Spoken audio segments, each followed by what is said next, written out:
近日，一则新闻火爆全网。起因是一男子坐地铁时刷视频，结果被小仙女当场扇耳光，甚至还污蔑男子偷拍。最后在地铁保安的全身检查后才还男子清白，可小仙女却拒不道歉，直接扬长而去。平时一般人都惯着她，可男子却不一般，反手将小仙女告上法庭，要求小仙女赔礼道歉，并且赔偿精神损失费。结果小仙女直接摆烂说她遭受网暴，抑郁了拒绝道歉。恰巧法官也是女性，最后一审判决出来，男子败诉，并且要赔偿小仙女精神损失费。这是我重生到这个世界后看到的第一则新闻。而我是一个刚刚毕业的实习律师，自己开了一家律所，可半年了都没有接到一单业务。前世在蓝星上，我是一名胜率高达99%的金牌律师，唯一输的那场官司也仅仅是因为我被车撞飞，没来得及赶到法庭就停工了。再次醒来，就已经重生到了这里。好在这个世界的法律和蓝星差不多，还没来得及喘口气，就看到新闻同款男士站在我身前，声泪俱下。刘律师，你一定要帮帮我，多少钱都行，我一定要他们道歉。小仙女长个嘴就可以随便污蔑我偷拍，他们凭什么查我的手机？凭什么地铁保安强行脱我鞋子，查我鞋子上有没有针孔摄像头？而且事后他们在社交平台上发视频，还来我们学校表白，强写小作文，说我偷拍他们。甚至全校的人都不知道怎么看我的。小仙女和云城地铁我都要起诉，这里有10万块，不知道够不够？钱无所谓，我一定要让他们道歉，这种小仙女太恶心了。把事情的前后经过和我说一遍，还有法院具体的判决书也给我看看。恭喜宿主获得神级律师系统，请宿主获胜一场官司，任务奖励现金10万元，新手大礼包发放中。宿主对案件的分析和判断能力提升300%，宿主将拥有上帝之手，可以提取案件的相关证据，每天可使用3次。对于系统这种东西，我并没有感到太多意外。穿越必备金手指，小说里都这么写，所以很快就接受了下来。情况我了解了，这个案子我接了，诉讼费也用不了这么多，就算要给，也应该是对方来承担。只要能胜诉，诉讼费什么的无所谓。这10万块算是我捐给律师事务所的，我就是想要个公平。小仙女不仅侮辱我的尊严，而且还网暴我，严重影响了我的正常生活，最后还要让我赔偿他们精神损失费。刘律师，为什么好人败诉了，坏人却逍遥法外？见陈阳的情绪很是激动，我便让他先离开了，随后开始梳理这个案子。目前这个案子在全网的热度已经突破1000万，只要这个案子能胜诉，不仅能得到系统给的奖金，还可以打响我这个律师事务所的知名度。在了解完所有的情况后，我还特意跑了一趟警察局和法院，经过详细的分析后得出结果，起因是林仙儿和苏尔污蔑陈阳偷拍他们群体。一番调解澄清后，两个小仙女也只是对着空气随意的说了句对不起。陈阳不满他们敷衍的态度，结果小仙女很嚣张的吼道：不服吗？有种你去法院告我们呀！说完便扬长而去。而地铁那边正好丢失了陈阳和小仙女这段关键的监控录像。之后，林仙儿和苏尔在网上录视频，引导大家网暴陈阳。出于同情，网友对着陈阳一顿人身攻击，就连法院一审都认为，被告林仙儿、苏婉儿对陈阳道歉后，事情已经结束。虽然没有监控录像，但在警方的笔录里的确证实了梁宇和地铁保安都已经道歉了。而原告陈阳在网上发视频讲述事情经过，引起了很大的热议。本法庭认为是陈阳自己扩大了事件的不良影响，根本不存在精神损失赔偿，反而陈阳提升事件热度之后，导致被告遭受了网暴，从而患上了抑郁症，所以判决原告陈阳赔偿被告林仙儿和苏婉儿医药费、精神损失费等等。本来这个案件是比较简单的，让小仙女和地铁官方对陈阳道歉也无可厚非。关键就在于审判长王丽云明显是偏向于林仙儿和苏尔的。思考再三，我决定用系统分析一下情况，调取地铁争执以及道歉的全部视频，调取林仙儿抑郁症证明，调取林仙儿和苏尔用小号写小作文污蔑的证据分析。系统目前一天只能提取3次证据，我便提取了当下最关键的3个证据。现在道歉视频有了，而让我没想到的是，两个小仙女的抑郁症是假的。同时，两人还将写好的小作文通过各种小号转发，甚至还拉了群网暴陈阳，并且找到陈阳就读的学校，一顿扭曲事实。就这样过了3天，我已经把所有的证据都拿到手，突然脑海中有了一个大胆设想。接下来这个案子就不仅仅是原先的诉讼请求了，赔礼道歉加赔偿精神损失费都太小儿科。根据现有的证据，我不但可以把两个小仙女送进去，还可以把对方的律师周小云也送进去，甚至就连审判长王丽云也有严重问题，可以一块打包送进去。想到此处，我直接重新拟诉讼书。与此同时，网上也吵得不可开交。TMD， 陈阳什么时候上诉啊？现在小仙女随便造谣都没有成本吗？反手说自己抑郁，还能从男人身上要到原子。一审都判出来了，不相信法院还在这里支持陈阳呢。下头男都是这样，姐妹肯定没问题。陈阳长得就像猥琐男一样，现在没偷拍不代表以后不偷拍，这个案子2审也没用。一审结果一出，业内还没有律师愿意接手这个案子。虽然这个世界可以重新起诉，但翻案难度相当之高。就在一些专业律师发出评价的时候，法院发布了3天后将重新开庭的通告。当媒体公布双方律师时，网友瞬间就坐不住了。要知道，小仙女请的律师是业内的精英王海洋，从业7年，接手的案子胜率高达70%，而陈阳请的律师则是一个实习律师，律所开业半年都没有接过一个案子。不是，实习律师怎么打官司？完了，双方律师差距太大，一方律师是战狼，我方律师是哈士奇。伴随着舆论的发酵，3天的时间转瞬即逝。法庭之上，审判长、审判员还有旁听人员都已经到位。原告陈阳、被告林希儿、苏尔，还有地铁相关的人员也等候多时。就在我掐点前30秒走进法院时，一道声音突然响起：抗议对方律师迟到，公然挑战法庭秩序，请求原告律师立刻离场。对方律师，我觉得以你的智商，还是不要当律师了。现在还没有到开庭时间，请问我哪迟到了？我正好认识一个眼科医生，要不要帮你介绍一下看看眼睛？我就开个玩笑，没想到刘律师这么经不起玩笑，怪不得现在还是个实习律师。看来刘律师半年都接不到1单，也是有原因的。希望今天这个官司不是你人生的最后一场官司。我听说你的律所快倒闭了，不会这个案子败诉了就当场关门大吉吧？我的律所倒闭不倒闭不重要，这场官司打完后，王律师还能不能当律师？这我可就不知道了。王海洋目光变得冰冷，看了我一眼，没有再说话。开庭时间到，宣布法庭纪律：诉讼参与人应当遵守法律规则，维护法庭的秩序，不得喧哗吵闹。发言陈述和辩论需经审判长或者独任审判员许可。现在准备开庭，请审判长、审判员入庭就坐。报告审判长，开庭准备工作已就绪。话音落下，全场起立。审判长王丽云敲了一下。本案上次已经审理过一次，原告律师有了新的诉讼请求，故开庭重新对本案进行审理。本院将对本案进行最后一次审理，判决之后，如有不服判决，可以申请2审，是否有异议？原告陈阳无异议，被告林仙儿、苏婉儿无异议。本案案由如下：9月6日，在云城地铁3号线王家湾站，被告林仙儿和苏婉儿误以为陈阳偷拍，事件发生后系一场误会。原告陈阳控告被告侵犯了他的隐私权、名誉权，诉讼方是否属实？属实。请原告律师陈述本案的诉讼申请。我坐在原告席，缓缓拿出一张纸，开口说道：一男子在地铁上刷视频，却遭小仙女突然扇耳光，甚至还污蔑他偷拍。最后经过地铁保安的全身搜查后，才还男子清白。可小仙女却拒不道歉，事后还在社交平台上颠倒黑白网暴男子。男子气不过，直接将小仙女告上法庭。审判长，我方诉讼申请如下：第一，我方认为林希儿、苏婉儿以及云城地铁保安严重侵犯了我方当事人陈阳的隐私权、名誉权。我方正式控诉林希儿、苏婉儿以及云城地铁对我方当事人造成的伤害，要求被告公开进行赔礼道歉，并且赔偿陈阳10万元的精神损失费。第二，控诉对方律师王海洋知法犯法，制造伪证，情节严重。根据刑法第306条，要求判处被告方律师王海洋有期徒刑6年，并且吊销其律师从业资格。第三，控诉审判长王丽云接受贿赂，女权主义严重，身为审判长却徇私枉法，并且在上次判决时恶意判决，请求判处审判长王丽云20年有期徒刑，永久禁止王丽云进入法律行业。我一口气说完3个诉求，现场一阵死寂，就连场外观看投屏的市民都愣住了。什么情况？原告律师不会疯了吧？这个案子不应该是只针对小仙女和地铁公司吗？原告律师上来就玩这么大吗？要把对面律师送进去就算了，就连审判长也打算一起送进去吗？尊嘟假嘟，这也太勇了吧！这是杀红了眼呀！庭审现场，审判长王丽云再度敲响。肃静，原告律师，法院是一个庄严神圣的地方，你说的任何话都将要承担法律责任，请原告律师重新阐述一下你方诉求。刚才的诉求，我现在再重复一遍。我方认为，紧接着你便将刚刚的话一字不差的又重复了一遍，这就是我的全部诉求，所以我申请换一个审判长。王丽云和本案有关系，请回避本次庭审。现场陪审人员这一次全部震惊了，你竟然要让王丽云回避，这上来直接控诉审判长的，大家还是第一次见，就连旁边2个审判员也没有想到你会直接控诉审判长。作为原告律师，我自然是有控诉权利的，不知道审判长和独任审判员有什么异议呢？这时，现场的旁听人员都忍不住窃窃私语。一个实习律师就敢控诉对方律师和审判长，甚至还要求更换审判长，这波操作太不过意了。此时，审判长王丽云的目光彻底冷了下来。你确定要控诉审判长吗？我再度提醒你一遍，法庭上要讲究事实，讲究证据。如果你仍然坚持要控告我，就必须拿出合理合法的证据，否则将会被追究法律责任，严重的会判7年以上有期徒刑。我非常确定。就在这时，检方工作人员也走了出来。由于特殊原因，本庭宣布暂时休庭10分钟。话音刚落，庭审现场和投屏前的观众都已经炸了。谁又能想到，刚刚开庭就要休庭10分钟？卧槽，刘律师这人不一般啊，直接要把审判长送进去。可怕，太可怕了！法外狂徒莫非说的就是此人？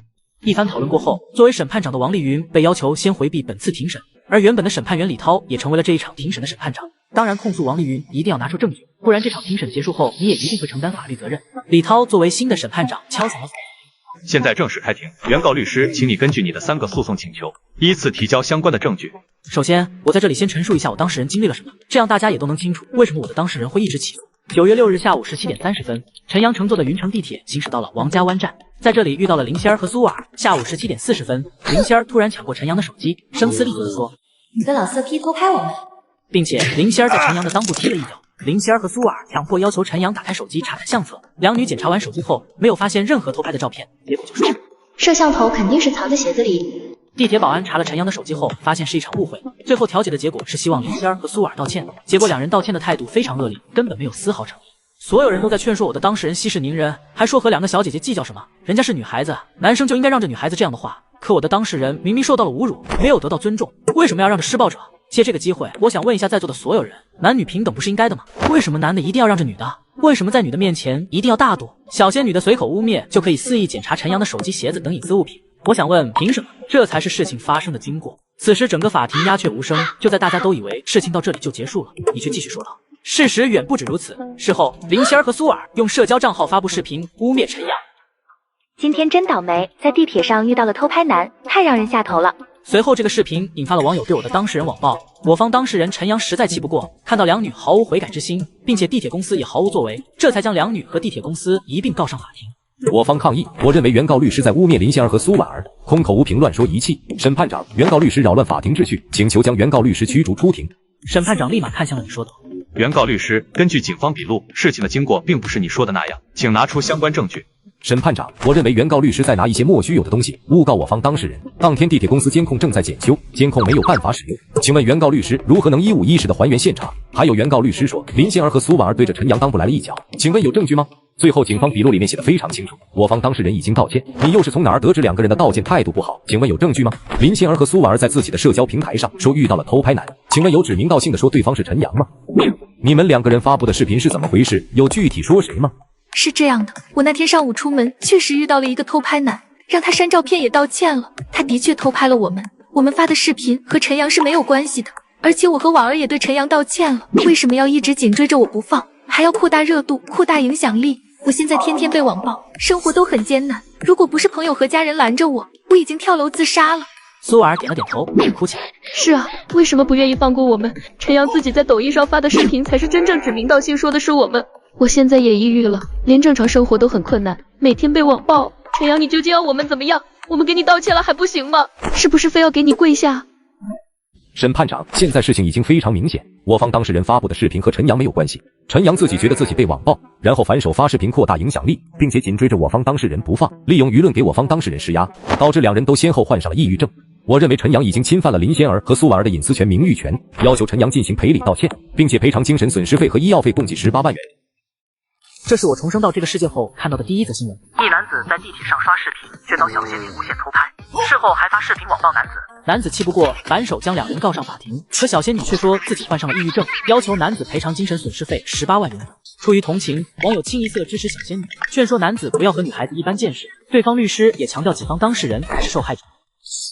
只要把舆论拉回自己这边，陈阳迟早要赔偿。上一次是这样，这一次也不会改变。王海洋盯着你，嘴角不自觉的上扬。你也知道这种案件本来就不好判，只要法官带一点偏向性，就一定会判林仙儿和苏尔胜诉。毕竟地铁当时的监控录像坏了，而且警方的笔录也写得清清楚楚，两个人已经道歉，只是陈阳自己不接受而已。至于当时地铁站到底发生了什么，谁也没办法还原。只要没有监控录像，王海洋还可以反手说在诬告。和我玩，我玩死你！审判长李涛看向你说道。原告律师可有辩驳？李涛其实对你的印象并不好，作为一个律师，上来就要把对方律师和审判长都送进去，谁能对这种律师有好感？李涛这句话的意思也很明显。有证据就拿出来，没证据我就要判了。反正这次和上一次也没有什么区别。而此时投屏前的市民也都在议论纷纷。没了，感觉这次陈阳又要败诉了。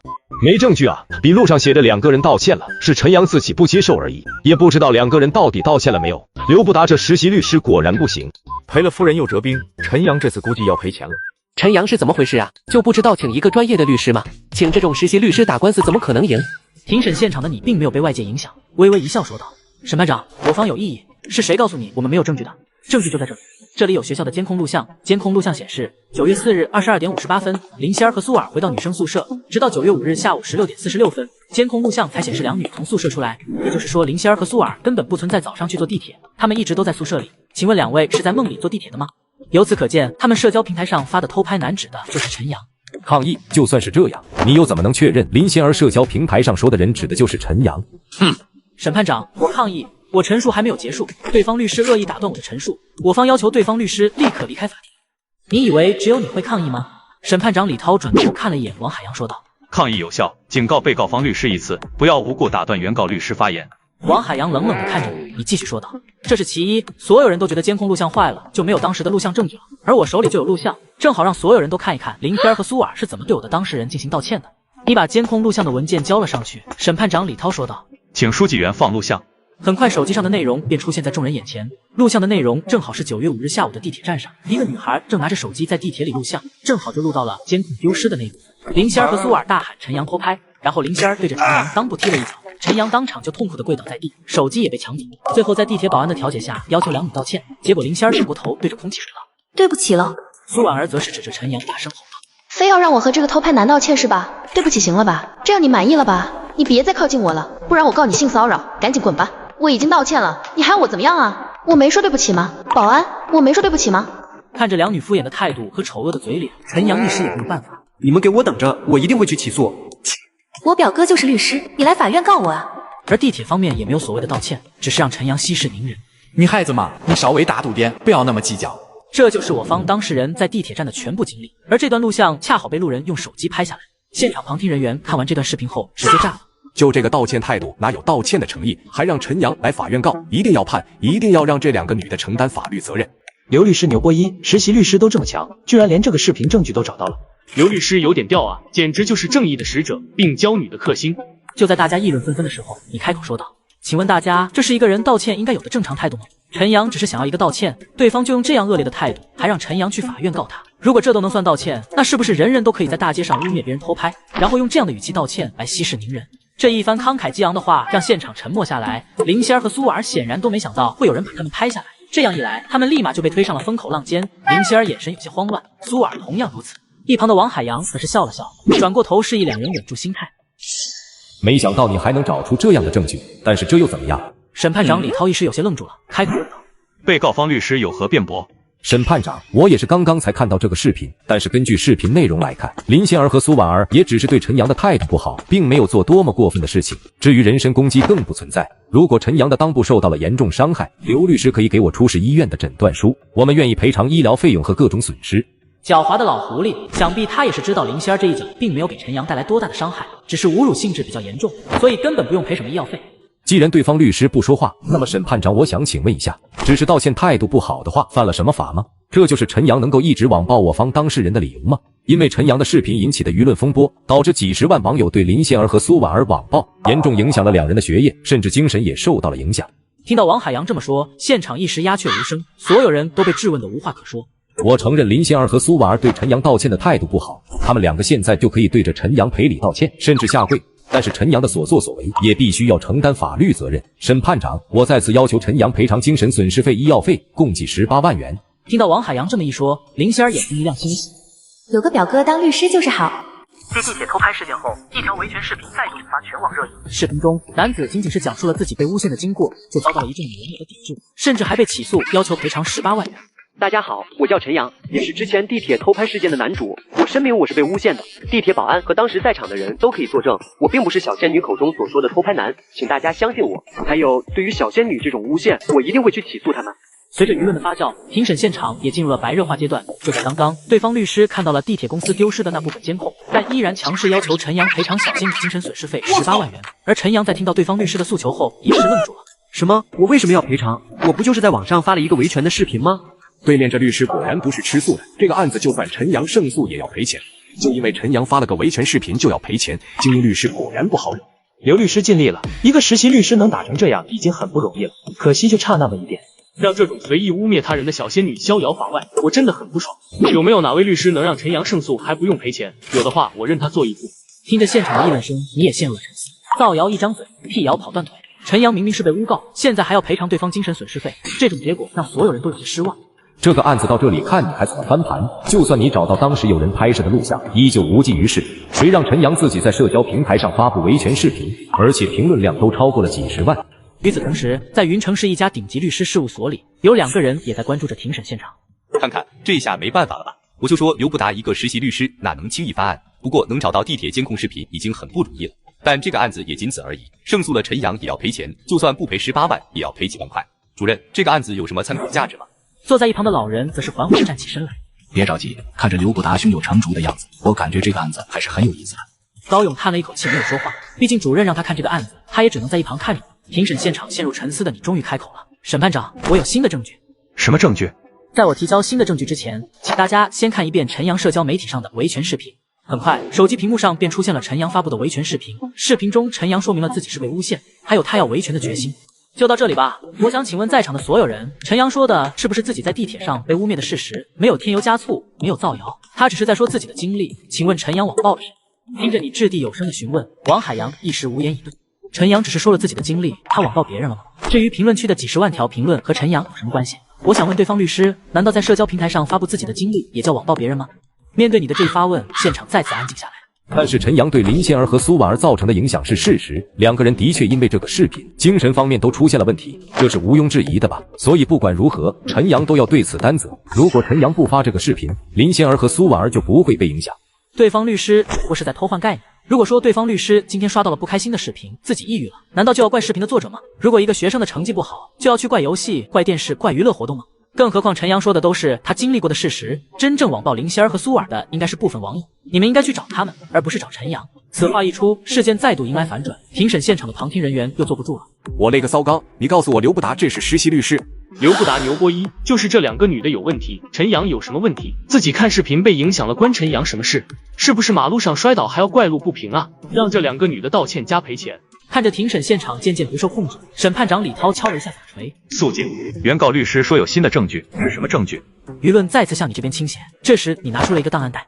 陈阳发的视频不过是维权视频，反倒是林仙儿和苏尔两人一直在网暴陈阳，证据都在这里。林仙儿和苏尔先是用小号在贴吧污蔑陈阳，随后在陈阳大学的表白墙等地方造谣说陈阳偷拍，还说陈阳是下头男偷拍女生裙底，并且还附上了陈阳本人的照片。这里都是两人利用社交媒体小号对陈阳进行人身攻击的证据，一系列行为已经对陈阳造成了巨大的精神困扰。陈阳甚至被大学通知停学检查。话音刚落，不只是现场的旁听人员愣住了，就连场外投屏前的市民也被惊得哑口无言。看着这些血淋淋的罪证，所有人都开启了疯狂吐槽。不是吧，小仙女这么恶心的吗？发小作文是吧？简直臭不要脸！到底是人性的扭曲，还是道德的沦丧？小仙女不为人知的背后，竟然是这副嘴脸。陈阳是真的惨，必须让小仙女道歉，不但要道歉，还要赔偿精神损失费。就在大家众说纷纭的这段时间，法院技术部门也在验证这些证据的真实性。没过多久，就传来消息，审判长李涛敲了两下法锤后说道：经技术部门鉴定，所有证据皆为属实。审判长，既然如此，我更改一下诉讼请求。原本想的只是让两人道个歉，这事就算过去。但面对两女的负隅顽抗，我方经研究决定追究被告林仙儿和苏尔的刑事责任。两人恶意造谣抹黑陈阳，并且对我方当事人造成了非常严重的精神伤害，侵害了陈阳的名誉权、隐私权。根据刑法第118条规定，要求判处林仙儿和苏尔7年有期徒刑，立即执行。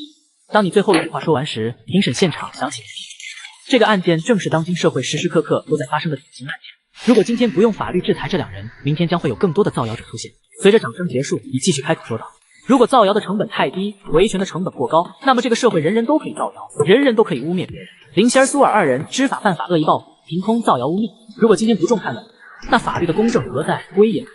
如果人人都可以造谣污蔑而不承担法律责任，那还要这个法律干什么？造谣不应该没有成本，必须要让犯罪分子付出代价。正义也许会迟到，但从来都不会缺席。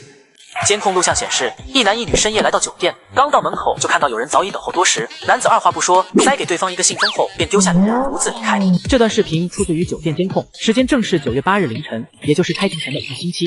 而这也将成为你打赢眼前这场官司的最大勇气。庭审现场，小仙女听到自己要被判7年有期徒刑后，彻底慌了。陈阳也在一旁傻眼了，这还是我请的那个实习律师吗？也太猛了吧！我不但不用道歉，甚至还能将对面送进局子。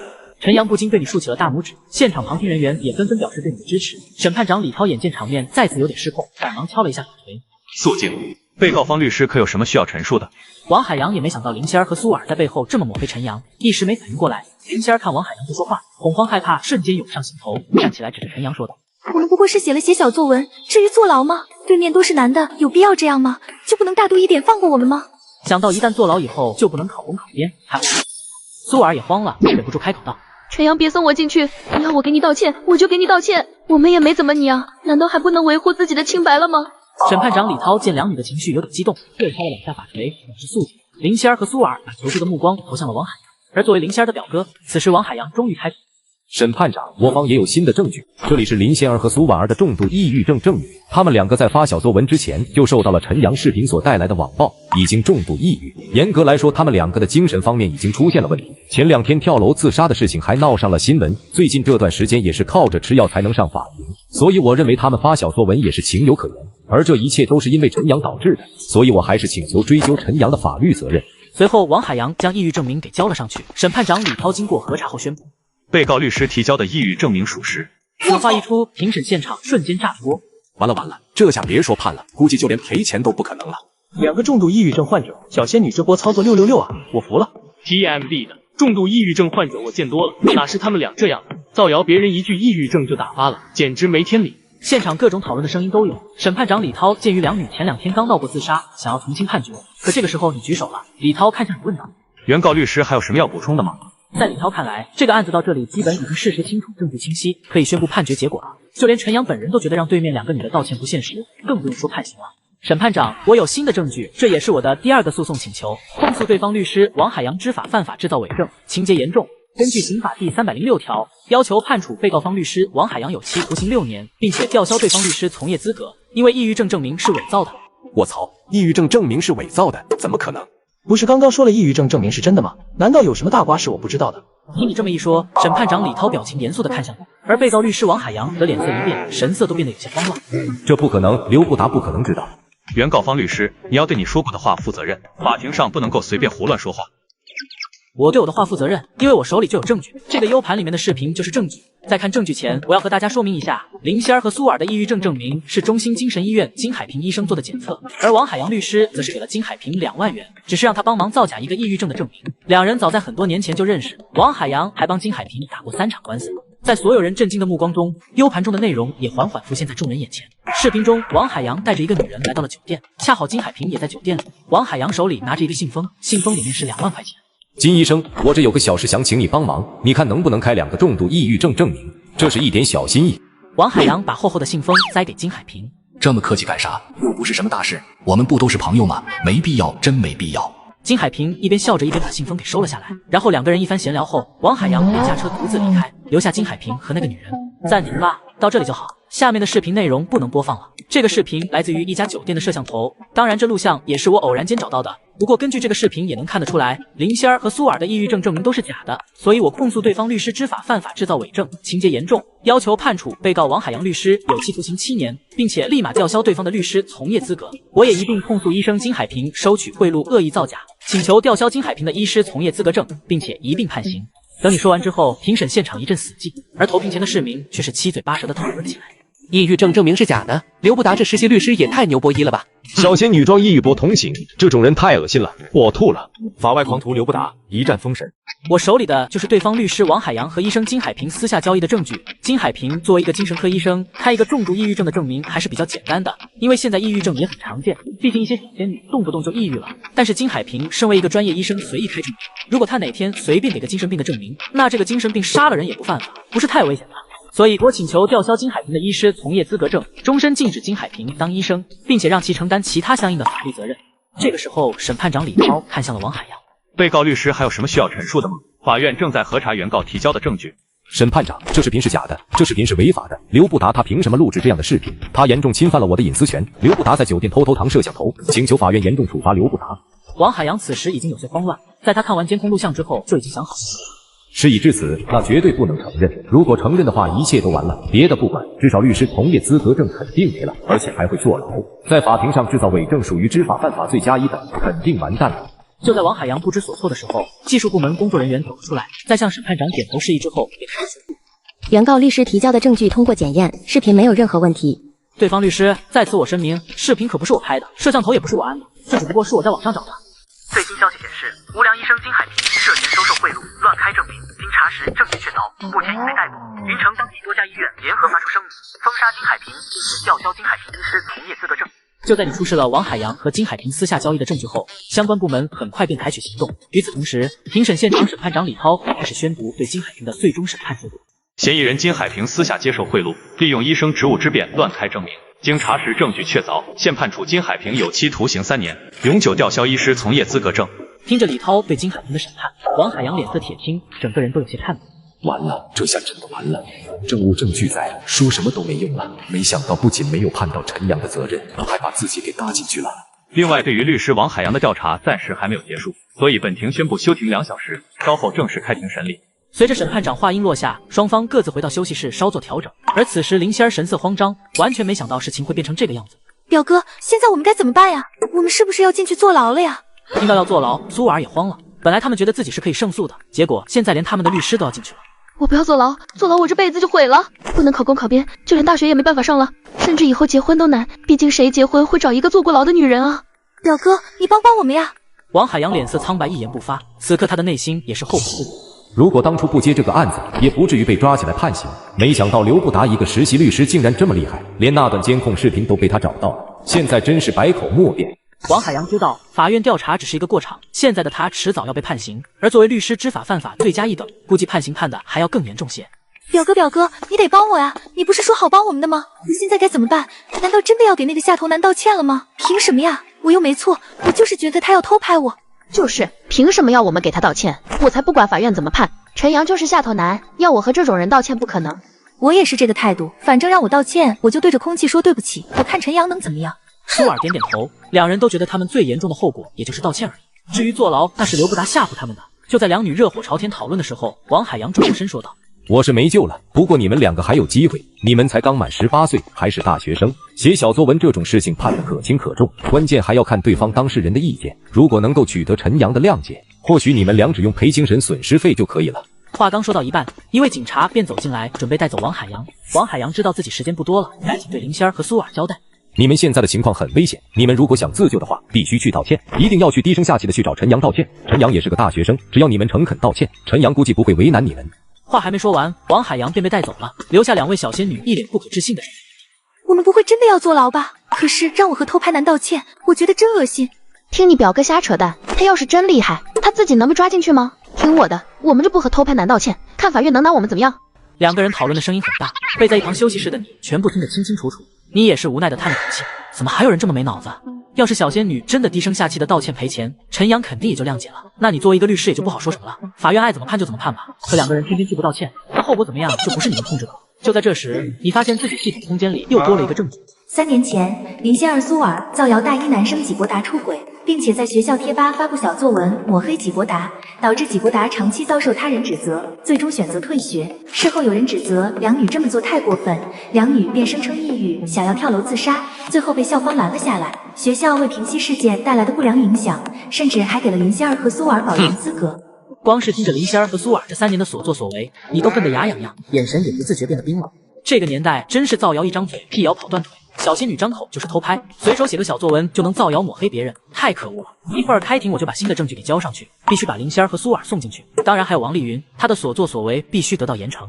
2个小时很快过去了，休庭时间结束，法院重新开庭。审判长李康说道：“经查实，律师王海洋知法犯法，贿赂他人，伪造证据，并且在从业期间多次伪造证据，稍后审判。”判决结果一出，庭审现场的旁听人员都激动起来。我操，太牛掰了吧！刘不达律师真的把对面律师给送进去了。刘律师说他的第2诉求是把对面律师送进去，那他的第3诉求不会要把之前的审判长王丽云也送进去吧？那可是审判长，不现实。刘律师把2位小仙女给我送进去就可以了。此时审判长李涛看向我，原告律师还有什么要补充的地方吗？或者还有新的证据吗？你的目光扫过林仙儿和苏尔后，开口说道：“我方当事人陈阳觉得两女都是大学生，只要2个人赔偿1万元的精神损失费和诚恳的赔礼道歉，他就不追究2人的刑事责任，愿意出具谅解书。你也没办法，就在刚刚陈阳主动找到你，说不想这2个女的坐牢，毕竟都是大学生，而你作为代理律师也不好说什么，只能同意。”而此时一旁的林仙儿突然开口道：“我不可能给这种油腻男道歉的，我又没什么错，我就是在他手机里发现他偷拍别人的照片，偷拍别人就不是偷拍吗？我凭什么要给偷拍男道歉？我也不道歉，反正谁来我也不可能道歉，有本事你们就枪毙我好了。”两女始终觉得自己就是写了个小作文，又没什么大不了的，就算来了法院又能把他们怎么样？这年头难道写的小作文还犯法了吗？对于陈阳这种偷拍男、油腻男、下头男，我是不可能道歉的。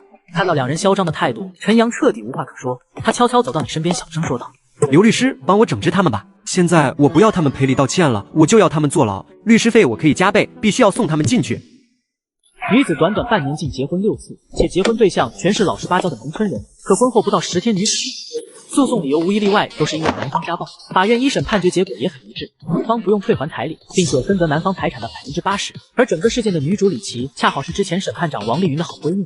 更巧的是，李琦所有的离婚案都是王丽云裁决判定的。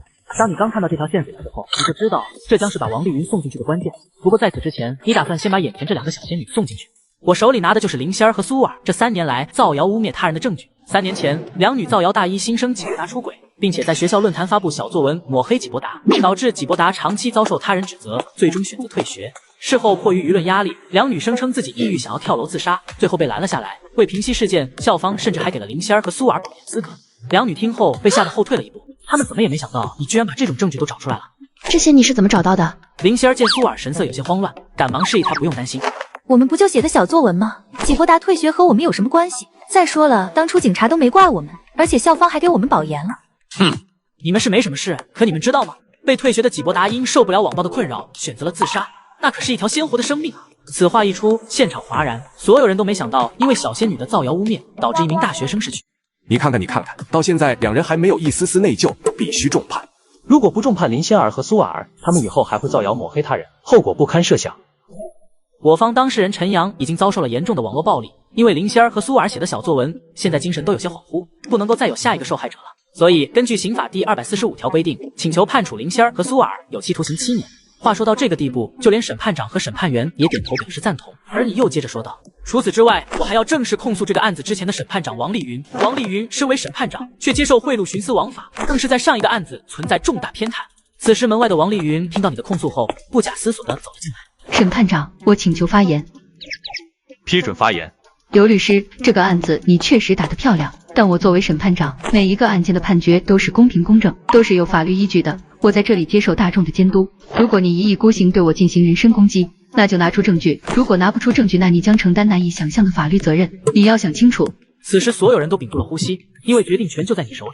审判长，王丽云对陈阳这个案子之前是怎么判决的？所有人都知道，你不但判了林仙儿和苏尔无责，甚至还要陈阳赔礼道歉，支付精神损失费。那是我根据现有的证据得出的判决，都是有法律依据的，合情合理合法。请问有什么问题吗？你没有理会说话的王丽云，随手拿出 U 盘和文件资料。这是我收集到的所有资料，你身为审判长，却在近3年的所有案件里面都严重偏向于女方。这是你的个人社交账号最近3年在网上发表的言论，你多次引起男女对立，甚至引导群众舆论，为了赚流量钱，创建小号发表各种引战视频，证据都在这。随后你把证据提交了上去，而王丽云有些狗急跳墙，甚至声音都变得尖锐起来。刘不达，你这是侵犯了我的隐私权，难道我说这些言论犯法了吗？你当然没有犯法，不过别急，这还不是证据，只是想让公众了解你是一个什么样的人，接下来的才是证据。自半年前开始，你曾连续6次受理过同一人的离婚案件，这个人名叫李琦，也可以说是你的好闺蜜。这半年间，李琦结婚6次，都是在结婚10天后迅速离婚，而结婚的对象都是老实憨厚的农村人。每次结婚，李琦都向男方索要20万彩礼，20万那是人家一辈子的积蓄，在把人家所有积蓄榨干之后，便立刻离婚。由于这些村民不懂法，甚至连律师都请不起，只能去法院起诉李琦。而你和李琦沆瀣一气，狼狈为奸，导致最终的判决结果都是房子归女方，彩礼归女方。因为每次李琦找的离婚理由都是因为男方家暴，所以在财产划分上完全偏向于女方。李琦利用法律的漏洞多次骗婚，而这所有的案子都是由你判决的。截止目前为止，李琦现在已经骗到了180万的彩礼，还有6套房子，也因此有6个农村家庭欠了一屁股债。他们攒了一辈子的钱就为了结婚，结果都被你们用这样的手段给骗走了。王丽云愣了一下，她没想到你搜集卷宗会搜集的这么细致，这些案子都是一些小案子，根本没什么人关注。你说的这些案子都是我根据法律判决出来的，我并没有觉得有什么不妥的地方。作为审判长，我是有一定的自由裁量权的。结婚之后离婚，具体的财产怎么划分，我有权利决定。你身为审判长是有一定的自由裁量权，可李琦骗到的钱都是和你五五分账，这你又怎么解释？身为审判长却肆意欺压那些不懂得利用法律武器来维权的人，你怎么对得起人民赋予你的权利？听你这么一说，庭审现场和投屏前的市民都炸翻了。靠，原来王丽云是这样的人，必须给她送进去。这些案子我好像之前都听说过，没想到竟然有这样的黑幕。王丽云要真是这样的人，那她就不配当一个法官，这种人太恶心了，必须抓起来，必须判刑。你这是造谣，你有证据吗？王丽云彻底慌了，心跳骤然紧缩了一下。怎么可能？这件事刘不达怎么可能知道？我的判决在法律上来说是没有问题的，可刘不达是怎么知道我和李琦分钱的？他怎么可能有这种证据？一定是编的，他不可能有证据。这件事情我做的绝对天衣无缝。调整好状态后，王丽云强装镇定地说道：“我再说一遍，我的判决都是根据法律来的，至于你说的分钱，我听不懂，也不可能做这样的事情。审判长，对方律师对法官进行恶意造谣抹黑，我请求追究刘不达的法律责任。审判长李涛一时有些凌乱，看向你问道：原告律师刘不达，你所说的这些可有证据证明？证据肯定是有的。我想请问王丽云审判长，你是不是开了一家网店？一件几块钱的地摊货瓷器，在这家网店售价竟然高达数十万元，但却有一位用户愿意购买，并且先后下单6次，消费金额都是50万元。购买用户叫李琦，而这家店的老板则是审判长王丽云。原来李琦每次骗婚得手后，就会把房子卖了，加上彩礼大概有100万，他会用50万元来买这家网店的瓷器，以此来答谢王丽云在法庭上的包庇偏袒，从而达到分赃的目的。当掌握了这些线索后，你知道想要实锤还不够，所以还准备了后手。王丽云审判长，听说李琦谈了一个男朋友，据她男朋友张杰所说，李琦最近经常出差，一出差就是10几天，所以他想委托我帮忙调查一下。审判长，我方请求证人出庭。批准证人出庭。随即李琦的男朋友张杰便走进庭审现场，这时审判长李涛看向了张杰问道：证人有什么证词可以说了？审判长您好，我自我介绍一下，我是李琦的男朋友，我叫张杰，和李琦交往已经有几个月了。最近我发现李琦经常出差，而且用的都是名牌，开的也是豪车，我觉得有点不对劲，所以就试着调查了一下他，结果就录到了李琦和王丽云在房间秘密交谈的视频。丽云，我又成了一个，马上就离婚。这次我有一套100多万的房子，房子写的我的名字，还有30万彩礼。我还故意惹怒男的砸东西，然后我录视频假装我被家暴了，这样就可以了吧？还需要什么吗？这就可以了，你去法院提起诉讼吧，就说因为家暴要离婚，然后我这边会立马给你安排。丽云，你真好，我拍卖的那2套房子钱已经到位了，我再去你的网店买2套瓷器，你改一下价格。没问题，这件事情只有你知我知，不要让别人知道。放心吧，只要我那个男朋友感觉出来有点不对劲，我马上就和他分手，不会让他知道的。后来我让李琦给我20万封口费，结果他不愿意，还要和我分手。回到家之后，我越想越不对劲，所以就找到了刘律师。我录的视频都在这里，不能再让李琦祸害人了。看完视频后，所有人都惊出了一身冷汗，没想到王丽云私下竟然干出这种勾当。这就是视频证据。本来张杰以为李琦出轨了，没想到录下来了这么劲爆的视频。事已至此，王丽云脸色霎时间变得有些苍白，恐惧的情绪瞬间涌上心头。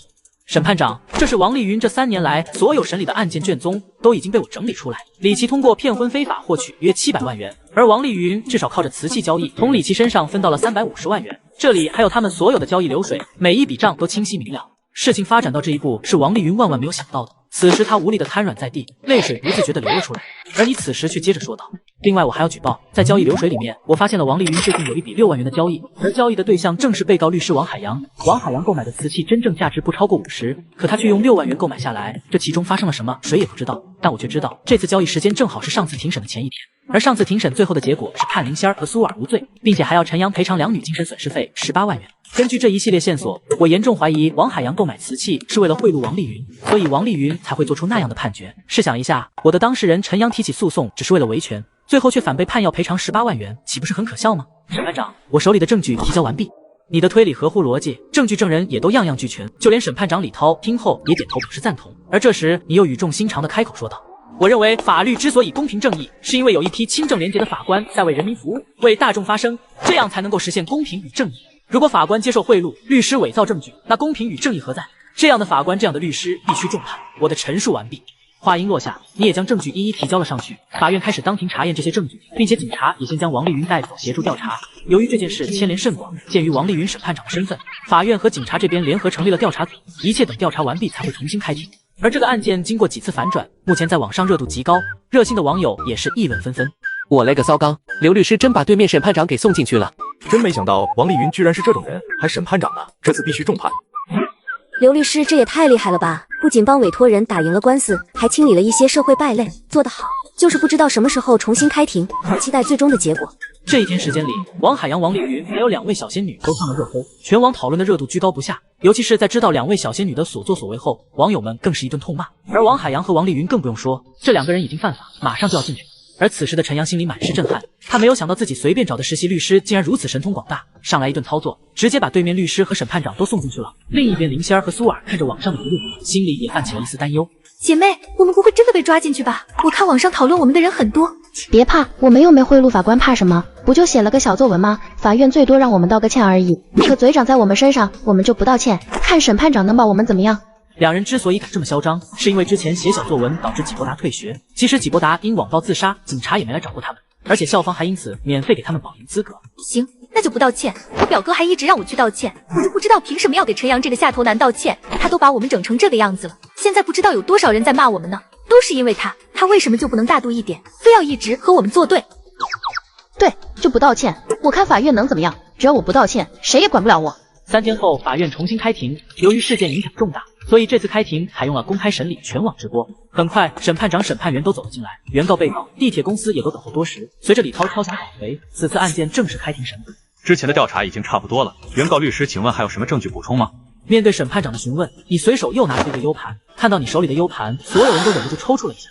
还有证据，可律师和审判长都要被送进去了，还有什么证据？我的最后一个诉求就是控诉云城地铁公司恶意删除监控录像，逃避责任。据知情人士爆料，云城地铁公司为逃避责任，恶意删除监控录像。事发后，地铁官方谎称监控录像正在检修，无法提供证明，导致无辜男子被小仙女诬陷偷拍，长期遭受网暴。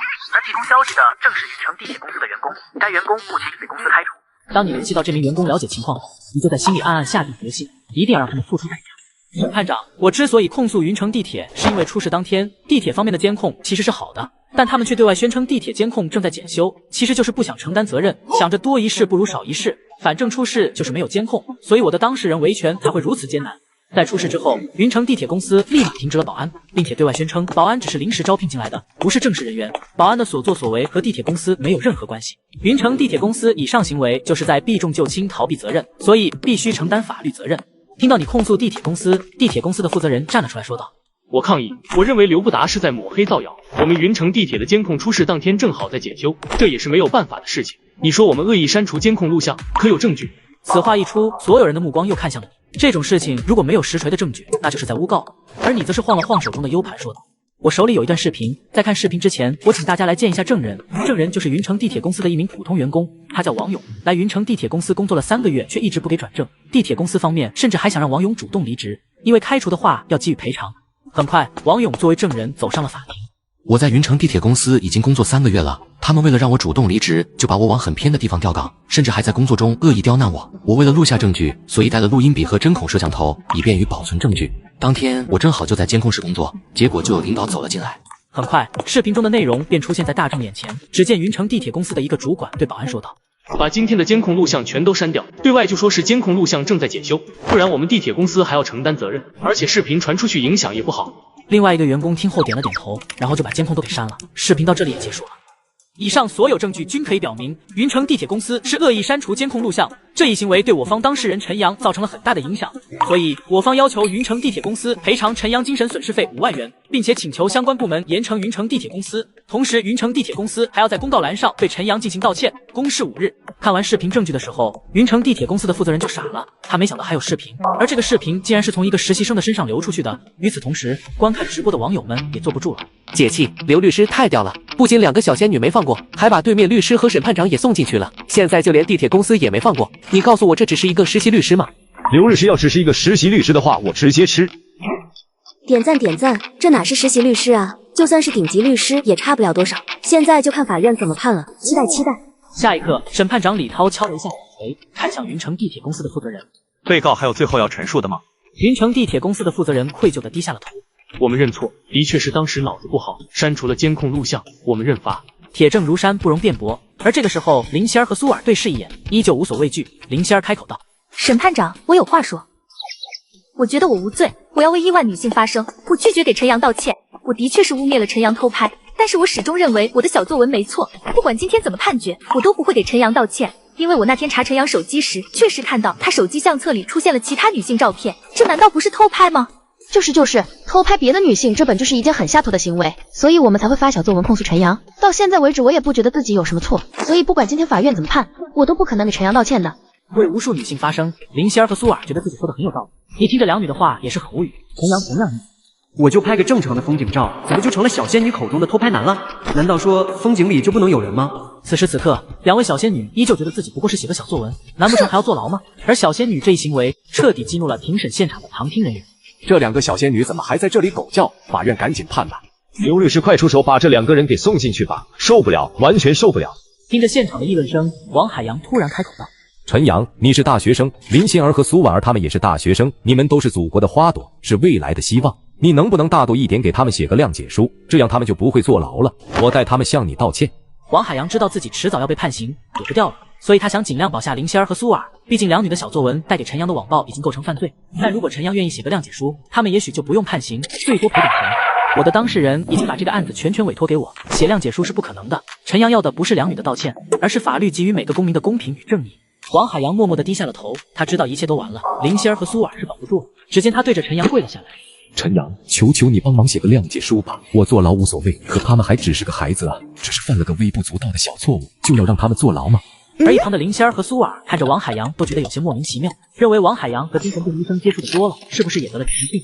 那死掉的纪伯达就不是孩子吗？不是祖国的花朵吗？因为他们随便造谣抹黑，就损失了一条无辜的生命。你觉得我还会写谅解书吗？审判长，我要求一定要重判林仙儿和苏尔，绝对不能因为他们是女生就轻判。法律面前人人平等，必须让他们付出代价。这一番话说完，现场响起了掌声，只有林仙儿和苏尔对视一眼，觉得一群人都莫名其妙。到现在，两女也觉得自己不过是写小作文，能有什么事？很快，随着法锤声响起，案件终于进入了最后的判决。你既不姓张也不名三，但却被人尊称法外狂徒，正常发挥送走对面律师，超常发挥敲锤的都在劫难逃。然而重生到平行世界后，却只能经营着眼前这家即将倒闭的律所。但这都不重要，因为你代理的地铁偷拍案今天将会宣判结果。本案宣判结果如下：第一，云城地铁公司恶意删除监控录像，逃避责任，判处云城地铁公司缴纳罚款723万元，赔偿陈阳精神损失费3万元，并且进行赔礼道歉。地铁公示栏公示5日。第二，林仙儿、苏婉儿二人恶意诬告，煽动网络舆论进行造谣，已经严重侵犯陈阳的隐私权、名誉权等人身权利，造成了严重后果，判处林仙儿、苏婉儿有期徒刑7年，并且公开对陈阳进行赔礼道歉，赔偿陈阳精神损失费10万元。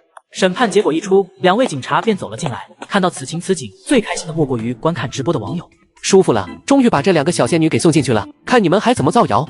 还得是刘不达呀，可一个实习律师是怎么做到这种地步的呀？实习律师，你管这叫实习律师？我看是法外狂徒差不多。此时庭审现场的两位小仙女也彻底慌了。不可能，不就写个小作文，至于坐牢吗？而苏尔不等林仙儿说完，就快步走到审判长面前，厉声质问道：为什么呀？为什么我们要坐牢？写个小作文还犯法了吗？你这是在瞎判，下头难当审判长就是这样的，有本事你枪毙我呀！表哥救我，我不想坐牢，你想想办法，我有钱，我家里有的是钱，我可以道歉，赔多少都行，你让陈阳说个数。看着林仙儿声泪俱下，苏尔也彻底慌了，他也没想到自己真要坐牢，赶忙跑到陈阳面前，扑通一声跪了下去。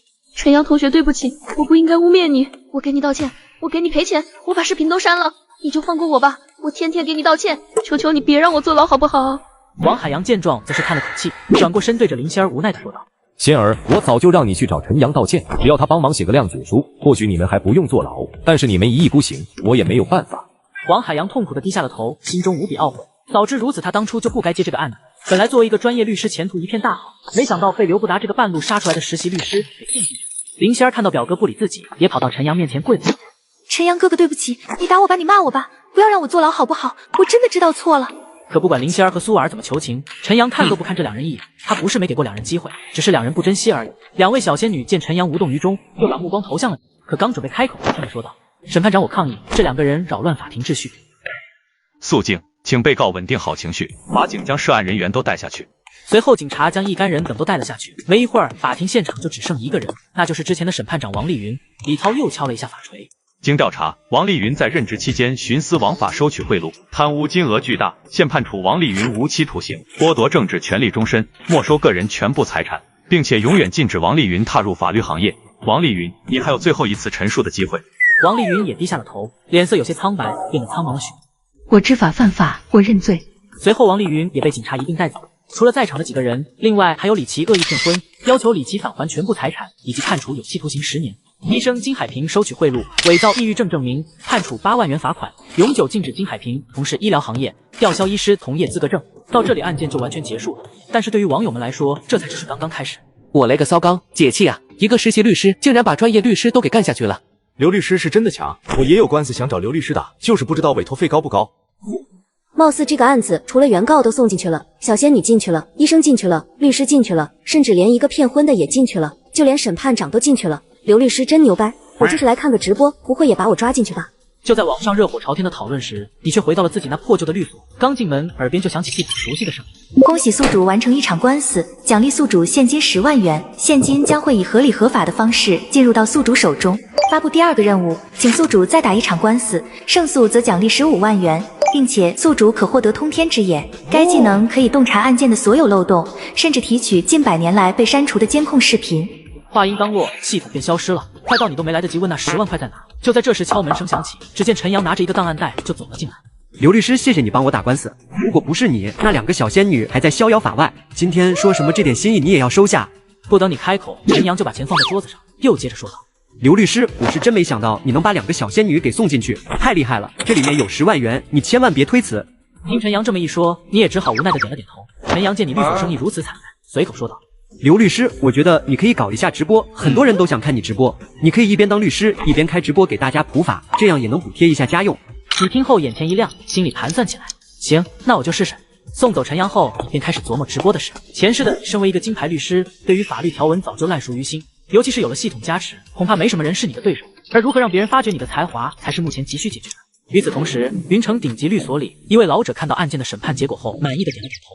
刘不达这样的人不可能只是一个实习律师，他的天赋和专业程度都远远超过实习律师，甚至金牌律师也不一定能够达到这种水平。我看可以让他加入我们方达律师事务所。高勇听到主任这么说，也是一惊。方达律师事务所可是全国最顶级的律师事务所之一，能来这里的基本上都是非常专业的金牌律师，年薪更是高达100万，一般人根本进不来。主任，我承认刘不达这个案子打得非常漂亮，他做到了很多人做不到的事情，但是他也只是打赢了一场官司而已，还不足以证明个人能力吧。一场官司就可以看出来很多东西，刘不达在各个方面的能力都比很多律师要强，你找人去接触一下刘不达，看看能不能让他加入我们方达律师事务所，他可比我们想象的更有钱。法外狂徒直播普法，可网友的第一个问题就让他直接破防。刘律师，请问我妈怀我的10个月算非法拘禁吗？一听到这个问题，你就知道这届网友不好带。稍作调整后，淡定地回答道：不算，因为你妈怀孕的这10个月里面，并没有侵犯你的人身自由，也没有不让你出去，而你在你妈肚子里还是胎儿，并不算一个人。在法律上规定人才有权利，你连人都不算，又怎么侵害你的权利呢？你凭借专业的知识和灵活的变通，轻松解答了这个问题。直播间的网友们听后也是连连叫好。哈哈哈，我就随便一问，没想到刘律师真能答上来，牛逼牛逼，果然是专业律师，我先溜了。这位网友刚刚挂断，反手就给你刷了个大火箭。你笑笑没说话，礼貌的点点头。不一会儿，陈阳又请求和你连麦。陈阳，你是有什么问题吗？刘律师，我确实有个问题想请教你。什么问题？你说吧。请问，当警花的舔狗算不算警犬？这个问题一问出来，直播间的网友瞬间兴奋起来。这哥们的脑洞可真大，这种问题都能问出来。节目效果直接拉满，不行，我要送礼物。我说，咱能不能问点有技术含量的问题？我是一个专业律师，能帮你们打官司的那种，有想要打官司的可以联系我。你是真不想回答这些问题，都太奇葩了，正常人谁能问出来这种问题？刘律师，我是真想知道这个问题的答案，你和我说一说呗。直播间的网友也都发弹幕支持陈阳，吵着让你回答，你无奈的叹了口气。怎么说呢？当然不算了，当警花的舔狗就想当警犬，做梦呢！警犬都是有编制的，人家有正式工作，包吃包住，而且每个月都有很高的营养费，退休了还有退休金、养老金，一辈子不愁吃不愁喝。你呢？听你这么回答，直播间的网友都笑疯了。虾仁诛心，卧槽！警犬都有退休金，我却没有。TMD， 没想到活得还不如一条狗。这话听着怪怪的，我怎么感觉这是在骂我呢？随着你各种回答网友的问题，直播间的人数也已经破万。就在这个时候，一个弹幕连续在直播间刷屏：刘律师救救我！刘律师救我！求求你帮帮我！随后这名网友向你发起了连线申请，同意连线后，你只听了一句话，目光就凝重起来。刘律师你好，我叫沈梦日，有个特殊案件想请你帮忙打官司，涉及到人命。听到这个官司涉及人命，你立马严肃起来。发生了什么事？你慢慢说。我有一个朋友叫孙云欣，是位聋哑人，6年前嫁给了一个农村人，生了一个女儿，今年5岁，可她女儿也是一个聋哑人。孙云欣和她老公李永强为了治疗女儿花光了所有积蓄，可还是没治好。为了买助听器，于是就找村霸王彪借钱，可谁也没想到，这钱竟然是高利贷。王彪要的利息太多，我朋友根本还不上，王彪就开始欺负李永强一家，而且王彪发现孙云欣长得好看，便开始对孙云欣长期侵犯。孙云欣每次都反抗，可是没有用，她身上全是伤口，青一块紫一块，我都看不下去了。孙云欣的老公拼命反抗，但他根本打不过王彪。这王彪到底是什么人？这么干就没人管吗？王彪家在西山村很有背景，平日里就做放贷生意，行事霸道，没有人敢招惹他们一家。就在前段时间，王彪又上门催债，进门后就冲进了孙云欣的房间。李永强拼命阻拦，于是王彪就把狗链子拴在了李永强的脖子上，之后王彪再出来时，就让李永强赶快还钱，不然他来一次就把李永强拴在外面一次。说到这里，沈梦玉由于情绪激动，已经泣不成声。她也没有想到出国5年，等再次回来的时候，她的朋友竟然变成了这个样子。为什么不报警？这种事情只要报警，警察肯定会来处理的。因为不敢，李永强不敢去报警。王彪说了，只要李永强敢报警，他就把他们一家人都弄死。后来怎么样了？后来孙云欣哭着跑出来，给李永强做手势，说他不想活了，他想去死。然后李永强就追上王彪，两人打了起来。王彪说要弄死李永强，李永强情急之下找到一把剪刀，把王彪给捅了。沈梦玉说到这里沉默了下来，而这个时候你直播间却是炸开了锅。遇到这种事情，是个男人就不可能忍。你沉默片刻后开口道：“继续说下去。”然后王彪一家报警，王彪也在去医院途中抢救无效死亡。王彪的爸爸请了全国有名的金牌律师起诉李永强。一审判决结果出来，李永强因故意杀人罪被判处死刑。此话一出，整个直播间都安静了下来，你也没有说话。刘律师，李永强说他听到王彪喊要去车上拿刀弄死他，他情急之下出于自卫才动手的。可对面律师说没有这把刀，说这是李永强捏造的。事后警方也没有找到这把刀，而且西山村也不让记者进去。现在没有律师愿意接这个案子，所有人都觉得李永强就是故意杀人。可是我知道李永强不是那样的人，他如果要杀人，他早就做了，何必等到现在？他只是想保护老婆。刘律师，求求你救救他，也只有你能接这个案子了。沈梦玉声音有些颤抖，不停地哭泣。孙云欣不能没有她老公，她只是一个聋哑人，她赚不到钱，没有生活能力，她还是个女人。如果王永强被判了死刑，那他们这个家就彻底完蛋了。刘律师，你帮帮我朋友吧。孙云欣没有钱，我有，我手头现在只有10万，我想请你帮忙打这个官司，不然他这辈子就彻底完了。沈梦玉把事情的大概基本上都说完了，你目光凝重地说道：“来我的律所说吧，我私信发给你地址，最好带着孙云欣一起过来，然后准备好这个案子所有的资料，我仔细看看。”谢谢你，刘律师。判决结果是今天刚出的，1审到2审只有半个月时间，半个月后就会2审。如果不能找到新的证据救李永强，那我朋友这辈子就完了，他的女儿也没有爸爸了，他们一家都没有未来了。可他们实际上犯什么错了呀？听着沈梦玉无助的呐喊，你心中的正义感也彻底的点燃。行，这个案子我接了，你们把资料带给我。直播间的朋友们，我先下播去处理案子。这个案子没人能接的话，我来接。只是这个案子不好打，能不能胜诉也不好说，但我肯定会尽力。就这样吧。近日，西山村故意伤人案引发广泛社会关注，起因是一聋哑人女子长期遭受村霸侵犯，甚至还将女子丈夫用狗链拴在门口。女子不堪受辱，告诉丈夫不想活了，丈夫一气之下持刀追上村霸，连捅18刀后，村霸失血过多身亡。事后，村霸的父亲将男子告上法庭。一审判决结果，男子故意杀人，判处死刑。而具体的案件细节还有相关笔录，男子在接受媒体采访时也一一交代清楚。李永强，你为什么要杀王彪？你后悔了吗？王彪仗着他爸是村长，长期欺压我们一家，甚至还多次侵犯我老婆。我老婆本来就是一个聋哑人，他这么欺负我老婆，我却只能忍着。他还在我脖子上拴狗链子，我的身上都是伤口，我老婆身上也是伤口。可我一直都没想着杀王彪，因为我不敢。那为什么你还要杀王彪？那天我老婆和我说不想活了，然后我就想着出去和王彪打一架，结果反被王彪打了一顿，还说要弄死我。我看他要去车上拿刀，立即就用手里的剪刀捅向了他。当时我很害怕，不知道该怎么办，我害怕他杀了我老婆，所以我就先动手了。但是警方事后并没有找到那把刀，是不是你隐瞒了事实的真相？我没有，我亲眼看到了那把刀，不信你们调监控录像，绝对有那把刀，我家门口就有监控的。听村里说，你们家门口的监控录像早就坏了，什么都没有拍下来，而且警方也没有找到你说的那把刀。监控不可能是坏的，那把刀我亲眼看到了。李先生，请你冷静。那王彪侵犯我老婆总是真的吧？这件事情已经调查清楚，据王彪的父亲说，他儿子和你老婆是情人关系，双方发生关系都是自愿的，是你发现这件事后恼羞成怒，故意杀害王彪？不可能，不可能，不可能啊！你老婆还签了协议，上面写着自愿发生关系，这是她亲笔签名还有手印。如果按照你的说法，王彪早就对你老婆实施侵犯，那为什么一直不报警？为什么要等到杀了人后才报警？李永强的情绪显然已经崩溃，白纸黑字，还有孙云欣的亲笔签名，每一个画面都在刺激着。都给我滚！这不可能，我经历了什么我比你们清楚，你说的这些都是假的，都是假的。看到李永强的情绪已经不受控制，这时警察和医生进来带走了李永强。医生林董事说，作为一名精神科医生，我可以断定病人目前精神情况有些不稳定，需要服用一些镇定精神的药。而这一突发事件也打断了采访。可不久后，媒体的一篇报道瞬间登上热搜，标题是孙云欣和王彪偷情，李永强发现后恼羞成怒杀人，此案系为情杀，并且声称李永强精神状态不太稳定，杀人早有预谋。另一方面，记者同时也采访了王彪的父亲王亚军，王亚军和整个西山村的村民都在集体发声，要求判处李永强死刑。李永强故意杀我儿子，杀人偿命，天经地义，必须死刑。我就这一个儿子，李永强，你怎么狠心下得去手？我儿子和你老婆出轨，那也是你情我愿的事情，你为什么要杀人？天杀的李永强，还我儿子命来！西山村的村民很多，愿意接受记者采访的都说王永强品行不端，是个暴力分子，经常喜欢打人。还有孙云星，虽然是个聋哑人，但平时就很浪荡，是他主动勾引王彪的。而大部分不愿意接受采访的村民则是闭口不谈，看见记者就都躲得远远的。与此同时，沈梦玉也根据你给的地址，带着孙云星和他的女儿来到了你的律所。刘律师您好，这就是孙云星和他的女儿李可可。孙女士你好，我叫刘不达，是一名律师。见到孙云星后，你发现她很瘦，长得很清秀，身上干干净净的，但是却很害怕见到熟人。她一直将女儿护在身后，眼神中满是诡计。这时，沈梦玉对着孙云星比手势，意思大概就是你是来帮他们，是来救他们一家人的。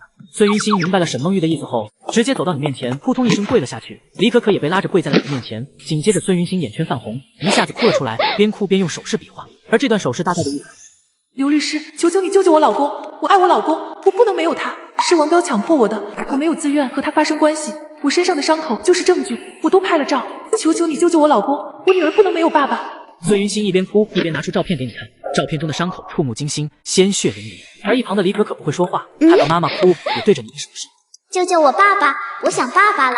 终于在沈梦玉的帮助下，你彻底了解这件事的前因后果。真实情况是这样的，李永强一家因为给女儿治病花光了所有积蓄，于是就找王彪借了钱。没想到王彪这里是高利贷，李永强根本还不起，于是王彪见色起意，多次当着李永强的面侵犯孙云星，当做抵债。李永强胆小怕事，不敢得罪王彪一家，只能委曲求全，可换来的却是王彪的变本加厉。有一天，王彪上门要债，李永强没钱还，王彪便要进门找孙云星。李永强奋力反抗，却惨遭王彪殴打，甚至还被拴上了绑链子。然后王彪进房间侵犯了孙云星。事后，孙云星哭着告诉李永强自己不想活了。李永强一气之下追上王彪，想要讨个说法，不料又被王彪一顿毒打，甚至还扬言要去拿刀杀了李永强一家。李永强在极度害怕的情况下，就先拿剪刀捅死了王彪。之后的事情就很简单了，李永强入狱，被判处死刑。不过事情到这里并没有结束。王彪一家很有钱，王彪的爸爸王亚军不仅托关系打赢了官司，而且还利用孙云星的女儿威胁孙云星签下了自愿发生关系的说明书。刘律师，我和孙云星是发小，孙云星没上过小学，他连字都不认识，又怎么会写那份说明书呢？而且西山村站出来接受采访的几个人都是王亚军事先安排好的。听了孙云星和沈梦玉的讲述后，你陷入了沉思。现在警方已经结案，案件也已经定性，是李永强情杀王彪。要想翻案，就必须进入西山村内调查取证。可西山村的村民堵在村口，谁都不让进。这样下去，案件没有进展，那就没人能有李永强了。具体情况我了解了，沈小姐，你先送他们母女回去吧。接下来我要仔细看看之前的笔录，看看能不能找到新的突破口。几句寒暄后，沈梦玉便带着孙云星母女二人离开，而你则开始翻阅笔录。在这个世界，一审和二审的时间不会间隔很长，只有半个月，你没有那么多时间准备。如果这半个月不把证据都找齐，就没办法帮李永强。村霸当街殴打，甚至还扬言要拿刀杀他全家。男子情急之下失手扣杀村霸，事后法院却认定此案为情杀，男子正当防卫不成立，判处死刑。理由是男子老婆签署了一份与村霸自愿发生关系的说明书。看着这离奇的卷宗，你也陷入了迷茫。现在这个案件有两个难点，第一是李永强口中所说的那把刀不见了，找不到那把刀就没办法证明李永强是正当防卫。第二是孙云星签字画押的那份说明书，这个证据确认了孙云星和王彪是情人关系，所以法院才认定李永强是情杀。想到这，你也觉得这案子很棘手，半个月的时间确实有点不够，要先理清楚案件发生的所有关系，才能够帮助李永强翻案。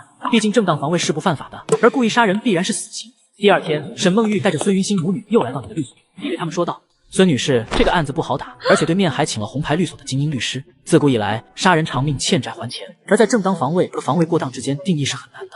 最大的问题就是没证据。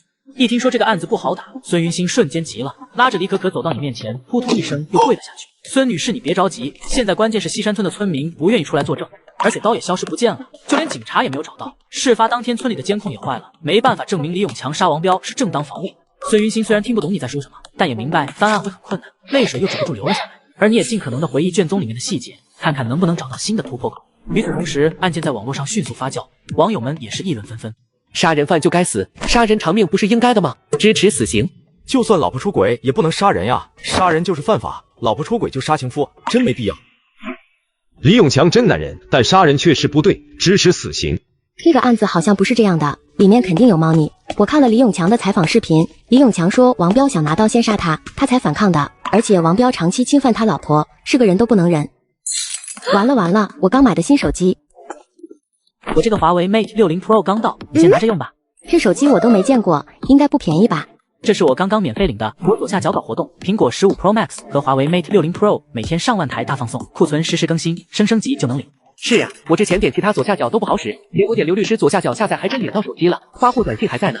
那快教教我怎么领。很简单，就点我左下角链接下载注册，升级苹果华为轻松拿，记得一定要注册，要不然没法发货。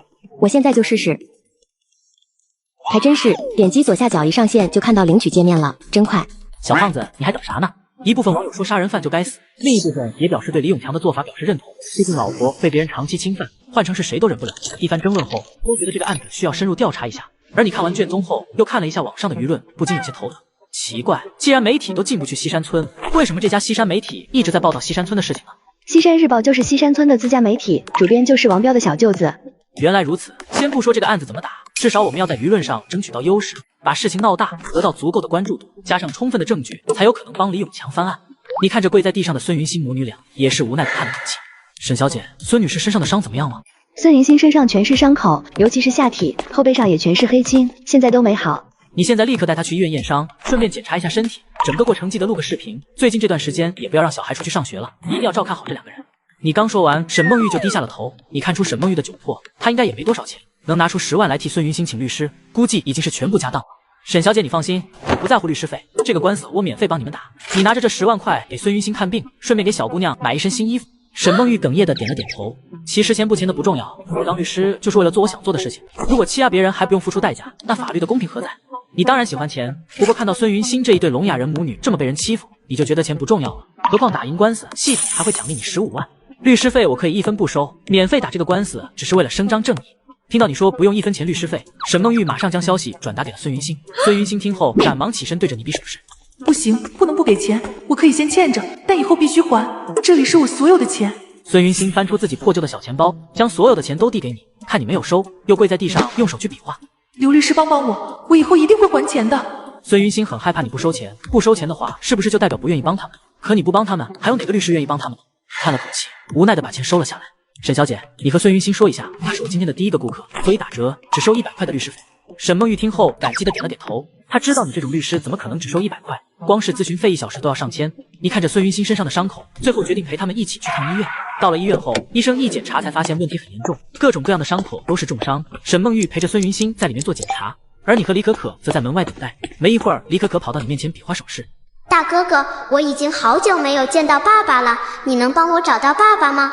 你看着眼前可爱的小女孩，心中五味杂陈，只能坚定的点了点头，随后眼睛一闭，意念进入系统空间。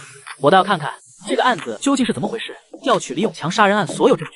紧接着，你眼前出现了很多证据：李永强反杀王彪的监控视频，王彪长期侵犯孙云欣的证据，王彪对李永强双狗链及殴打的证据，王亚军威胁西山村村民的监控视频，王亚军买通西山媒体，利用舆论误导大众的证据，王亚军威逼孙云欣签下自愿发生关系的证据。系统空间里一共出现10几个证据，不过这些证据目前却无法调取，想要解锁证据，必须前往西山村一趟。我现在一天只能解锁3个证据，而且还要在线索指定地点才能解锁。这趟西山村看来是非去不可了。看到了这么多证据，可以确定的是，李永强反杀王彪是正当防卫，至少那把刀是一定存在的。不过对方律师身为红牌律所的精英律师，估计也不是吃素的。况且这场官司也没有得到舆论的支持和声援，不管是警方的报告，还是孙云欣签字的说明书，都让这个案子变得非常棘手，想在2审翻案难度犹如登天。丈夫入狱，聋哑人妻子独自带娃，可村民却在背后对其指指点点，就连村长接受媒体采访时都表示，女子行为浪荡，私生活很不检点。面对铺天盖地的指责，女子好友直播公开了真相。这是医院开具的检查报告，孙云欣才是受害者，她长期遭受侵犯，身上全是伤口，背上也都是淤青，下体还严重撕裂，而且医生还检查出她体内存留王彪的身体组织。作为孙云欣的好朋友，我想问问西山村的村民，你们为什么要这样诋毁一个可怜人？听着沈梦玉的控诉，孙云欣走到镜头前比划起了手势。我只是想保护女儿，我老公同样如此。王彪长期欺压我们一家，甚至多次侵犯我。王彪的父亲更是拿女儿威胁我，让我签下自愿发生关系的说明书。我和王彪并不是情人关系，是他们逼我的。孙云欣比划完手势后就泣不成声，而网友们看到这条视频时也炸开了锅。这可是医院开的检查证明，如果真像西山村村民说的那样，孙云欣和王彪是情人关系，那孙云欣身上的伤又怎么解释？我也相信孙云欣没有出轨，而且李永强也在采访时说自己老婆没有出轨。我勒个骚刚，原来王彪的行为这么恶劣，亏我之前还一直支持李永强死刑，我真该死，以老实求放过。网友们看到孙云欣的验伤报告后，纷纷调转枪口谴责王彪。可你却知道，即使舆论风向变了，依旧无法改变李永强杀人的事实。而案件到这里似乎陷入了僵局。我听说王彪的父亲请的律师可是红牌律所的精英律师韩子明，他打官司10年，胜率高达90%。李永强这下想翻案估计难，能改判成无期就烧高香了。韩子明应该是个厉害的家伙。我虽然重生到这个世界不久，可这个名字却没什么听到过。随着网友们对案件的讨论，法院很快也公布了2审的具体事件。李永强因不服1审判决，所以选择重新上诉。本庭宣布2审将在10天后开庭。庭审时间一公布，双方律师的资料就出现在网络上。韩子明，京都律师事务所金牌律师，从业9年，胜诉率高达90%。刘不达，实习律师，目前只胜诉过1场官司，就是前不久闹得沸沸扬扬的地铁偷拍案。敌方金牌律师 vs 我方实习律师，双方究竟几开？网友们也对此展开了激烈的讨论。与此同时，你带着媒体来到了西山村，可西山村的村民却挡在了村口，谁都不让进。去，哪儿来的回哪儿去，西山村不让外人进。你认识李永强和孙云欣吗？认识，但不熟。走。面对村民的不耐烦，你笑笑没说话，因为此时你耳边响起了系统的声音。恭喜宿主解锁西山村相关证据：1、西山村村民对孙云欣的真实评价；2、西山村高利贷具体事项；3、王亚军对西山村村民的警告。3个证据全部解锁，你眼睛一亮，心里想到，只要能接触到相关人员，就可以解锁相应证据，这倒是少不少事。第2天，你带了更多记者来西山村采访，结果还是被挡在村口。西山村村民人多势众，根本不让媒体进去。回去后，媒体便发文报道：西山村村民谢绝调查，态度恶劣，甚至还打掉了记者的摄像机，此案必有隐情。就这样，到了第3天，你带了更多记者来到了西山村，西山村的村民又出来拦路，而这一次连王亚军也出来了。你是被告的辩护律师吧？我就想问问，为什么还不判李永强死刑？杀人偿命，我儿子尸骨未寒，你们就来采访，到底是什么意思？此时，人群中的韩子明也走了出来。你好，我是王亚军请的律师韩子明，有什么事情我们可以到了法院再说，现在不接受任何采访。而西山村的不少村民也都开始喊着让你们离开。该调查的警察已经调查清楚了，杀人偿命，证据确凿。再说了，你们来调查有调查令吗？王村长，我是李永强的辩护律师，我不是来调查你们西山村的，我只是想去李永强家里看一眼，顺便给李可可带点东西，这都不行吗？孙云欣欠我们家10万，房子已经抵了，现在他们的房子是我的。送客。听到王亚军这么说，你也没有去争论，转身就离开了。之后又去了西山日报的办公地点，同样被赶了出来。回到律所后，系统提示你解锁了新的证据。恭喜宿主解锁新的证据：1、王亚军威胁孙云欣签下自愿发生关系的证据；2、刀的去向；3、王亚军买通西山媒体进行错误报道，故意误导大众的证据。目前来看，手头上的证据还不够充分，看来明天要去探望一下李永强了。第2天，你早早的来到监狱，李永强刚一见到你就开口说道：刘律师，你能帮我辩护，我很感激，但我知道自己多半是没戏了。我想求你帮我照顾我老婆和女儿，他们都是聋哑人，希望你能帮忙联系个渠道来接济他们，我无以为报。如果还有下辈子，让我做什么都可以。你看着眼前这老实巴交的男人，心里五味杂陈，开口问道：李永强，你后悔吗？我不后悔，王彪一直欺负我们一家，我不杀他，说不定死的就是我。等到那时候，我老婆和我女儿估计会更惨。刘律师，我只想拜托你帮忙照顾我老婆和孩子，不然他们可怎么活啊？求求你了。李永强说完，便在你面前跪了下去。行了，照顾你老婆和女儿这事，我可没时间，等你出去后自己去照顾吧。李永强听后眼前一亮，冲着你使劲点点头。这个案子我看了，你是正当防卫，不是故意杀人，所以到时候你只需要按照我说的做，还是有机会改判成有期徒刑，甚至是无罪释放。李永强做梦都没想到能改判有期，更别说无罪释放了。此时距离2审开庭就剩最后1天时间，而你也终于搜集齐了所有证据。恭喜宿主解锁新的证据：1、李永强反杀王彪的视频；2、王彪长期以来侵犯孙云欣的证据；3、王彪殴打李永强以及对李永强拴狗链的证据。解锁完所有证据，你彻底被事实的真相给震惊到了。虽然王彪已经死了，没办法送他进去，可王亚军你却一定要送进去。这次哪怕你是被告，照样也可以变成原告。等着吧，好戏马上就要开场了。杀人犯被判死刑，可面对媒体采访时却说自己是正当防卫，甚至公开表明自己并不后悔。王彪一直欺压我们一家，多次侵犯我老婆，我不杀他，说不定当时死的就是我。视频一出，不少法律专家给出了专业的见解，其中金牌律师高勇就在网上录了一期视频。最近大家都在关注李永强杀人案，很多网友让我也来发表一下意见。其实很简单，李永强杀人铁证如山，就算证明王彪的确侵犯过孙云欣，李永强杀人也是过激行为，不存在正当防卫条件，除非能够找到新的证据，不然李永强死刑是必然的。第2天，万众瞩目的李永强杀人案2审正式开庭。这次开庭仍然是全网直播，作为全国最高人民法院2审，也就是终审。此时直播间里已经有几10万观众在关注这个案子，庭审现场也坐满了人。所有相关人员全部到场。随后，记录员站起来宣布法庭纪律。现在宣布法庭纪律：诉讼参与人应当遵守法律规则，维护法庭秩序，不得喧哗吵闹。发言陈述和辩论需经审判长或者独任审判员许可。现在准备开庭，请审判长、审判员入庭就坐。报告审判长，开庭准备工作已就绪。李永强故意杀人案二审正式开庭，请公诉人员重新描述一遍案件情况。本案一审判决李永强死刑，起因是李永强妻子孙云欣出轨王彪，李永强一怒之下过激杀人，王彪最终抢救无效死亡。王彪的父亲王亚军以故意杀人罪起诉李永强，一审判处李永强死刑。案件陈述完毕。审判长点了点头，看向了原告律师韩子明。原告律师，请陈述诉讼请求。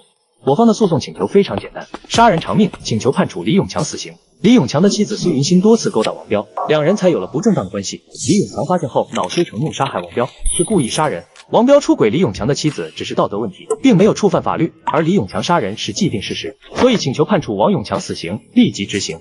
而这个时候，公诉人员也开口了。根据警方的调查结果，9月30日下午15点35分，李永强持剪刀杀害王彪，作案动机明确，手法简单。杀害王彪之后，李永强主动自首，王彪抢救无效，当场死亡。虽然李永强有自首情节，但并没有对本次杀人事件感到懊悔，所以请求法院判处李永强死刑。公诉人员和原告律师都发表了自己的诉求，网友们看着这样的状况，一个个都有些呆住了。公诉人员和原告家属都要求判处李永强死刑，无期肯定是没戏了，这必然是死刑。尤其是李永强杀了人，居然一点都不后悔，那不是更加坐实故意杀人了吗？别吵了，刘律师这不是还没说话呢吗？再等等。而此时在庭审现场，审判长沈家瑞看向了你。被告律师可以陈述了。审判长，我这边的诉求也非常简单，只有几个字，我认为被告李永强无罪，请求法院立即释放李永强，并且要求王亚军赔偿李永强60万元的精神损失费、医药费、误工费等费用。你陈述完后，现场所有人都鸦雀无声，好一会儿才有人小声议论起来。刘律师太勇了吧，开局就扔王炸，李永强可是杀了人，能改判成无期就不错了，无罪释放会不会太难了？正常情况不是应该李永强赔偿王彪一家吗？怎么现在还要王亚军赔钱？我没听错吧？法外狂徒名不虚传，期待期待。审判长沈家瑞见现场有些混乱，赶忙敲锤警告。肃静，被告律师，这里是法庭，法庭是严肃的。作为辩护律师，在法庭上的每一句话都要有相应的法律依据，否则将会承担法律责任。所有人都觉得你疯了，李永强杀人铁证如山，怎么可能辩护成无罪？而且李永强也亲口承认杀了王彪，哪怕是有自首情节，也不可能无罪释放。王亚军在原告席上听你这么说，更是不屑地笑了笑。还以为能有多厉害，没想到就是一水货。这次一定要判李永强死刑，我儿子不就玩了一下他老婆吗？谁让他们一家欠钱不还的，把我儿子杀了，你们一家都别想好过。审判长，我再重新声明一下我的诉求：第一，判处被告李永强无罪，当庭释放，并且要求王亚军赔偿李永强60万元的精神损失费；第二，请求当场抓捕王亚军，同时抓捕王亚军一整个犯罪团伙。王亚军通过高利贷长期从事不法生意，请求判处王亚军无期徒刑。原告变被告，身份突然的转换让韩子明都有些懵了。他才是原告辩护律师，怎么现在你一脸原告的样子？韩子明刚要开口，就听你说道。第三，请求法院彻查王亚军和西山媒体的关系。西山媒体收取王亚军大量好处，利用不实报道让大众对李永强一家产生误解。西山媒体作为一个官方媒体，收取贿赂播报假新闻，严重违反职业道德。我请求取缔西山媒体，并且抓捕西山媒体相关负责人，判处7年有期徒刑。面对你突如其来的3个诉求，即使韩子明作为一个精英律师，一时间也没反应过来。西山媒体的负责人就在旁听席上，听到你要把他送进去，一时也懵了。而王亚军听到你说高利贷和利益输送的事，脸皮皱了一下。不可能，我做高利贷和勾结西山媒体的事情，刘不达一个律师怎么可能知道？西山村的村民更是没人敢说出去，他肯定是胡编乱造的，没有证据还想把我送进去，现在我反而要送他进去了。审判长，我抗议，对方这是诬告。此刻庭审现场所有人都呆住了。审判长，我抗议。顺着声音的来源，所有人的目光都看向了韩子明。审判长，我认为被告辩护律师口中的诉求和本案无关，本案是李永强杀害王彪一案，和西山村的媒体有何关系？我认为被告律师是在转移话题。审判长，我也抗议。我认为我说的3个诉求全部都和李永强杀害王彪一案有关系。在我没有陈述完之前，原告律师凭什么觉得和本案没有关系呢？原告律师恶意打断我说话，请求让原告律师立刻离场。被告律师抗议有效，警告原告律师1次，如果超过3次，将请原告律师离开法庭。本想给对手一个下马威，没想到反被拿捏了。此刻韩子明心中怒火中烧，随着法锤落下，审判长继续开口道：请原告律师再度声明一下本案经过，是否发现新的证据？网红户外直播无意间拍到了不该看到的一幕，视频中一女子独自来到郊外，随后一辆面包车停在她面前，车上下来4个人，分别是3个身着西装的保镖和一个年纪稍大的老者。老者手拿一份文件，缓缓走到女子面前，女子跪倒在地哭哀求，老者不予理会，而是又拿出一张照片。女子看到照片后立马急了，紧接着老者对女子说了几句话，女子便无奈地签了那份文件。这份视频证据是你刚从系统那里提取的，而那份文件则是孙云馨签署的自愿发生关系的说明协议，此刻正在韩子明手上。审判长，我有新的证据可以证明孙云馨和王彪是情人关系。这份协议有孙云馨的亲笔签名和手印，里面的内容可以证明是孙云馨主动勾引王彪的。说完，韩子明就把证据交给了审判长。协议上的确有孙云馨的签字和手印，也清楚地交代了是孙云馨主动勾引王彪的。这里还有一份视频，都是西山村村民对孙云馨的评价。韩子明将手里的 U 盘也交了上去，不一会儿 U 盘里的内容便出现在大家眼前。孙云馨平时就喜欢勾引村里的老光棍，就是个荡妇。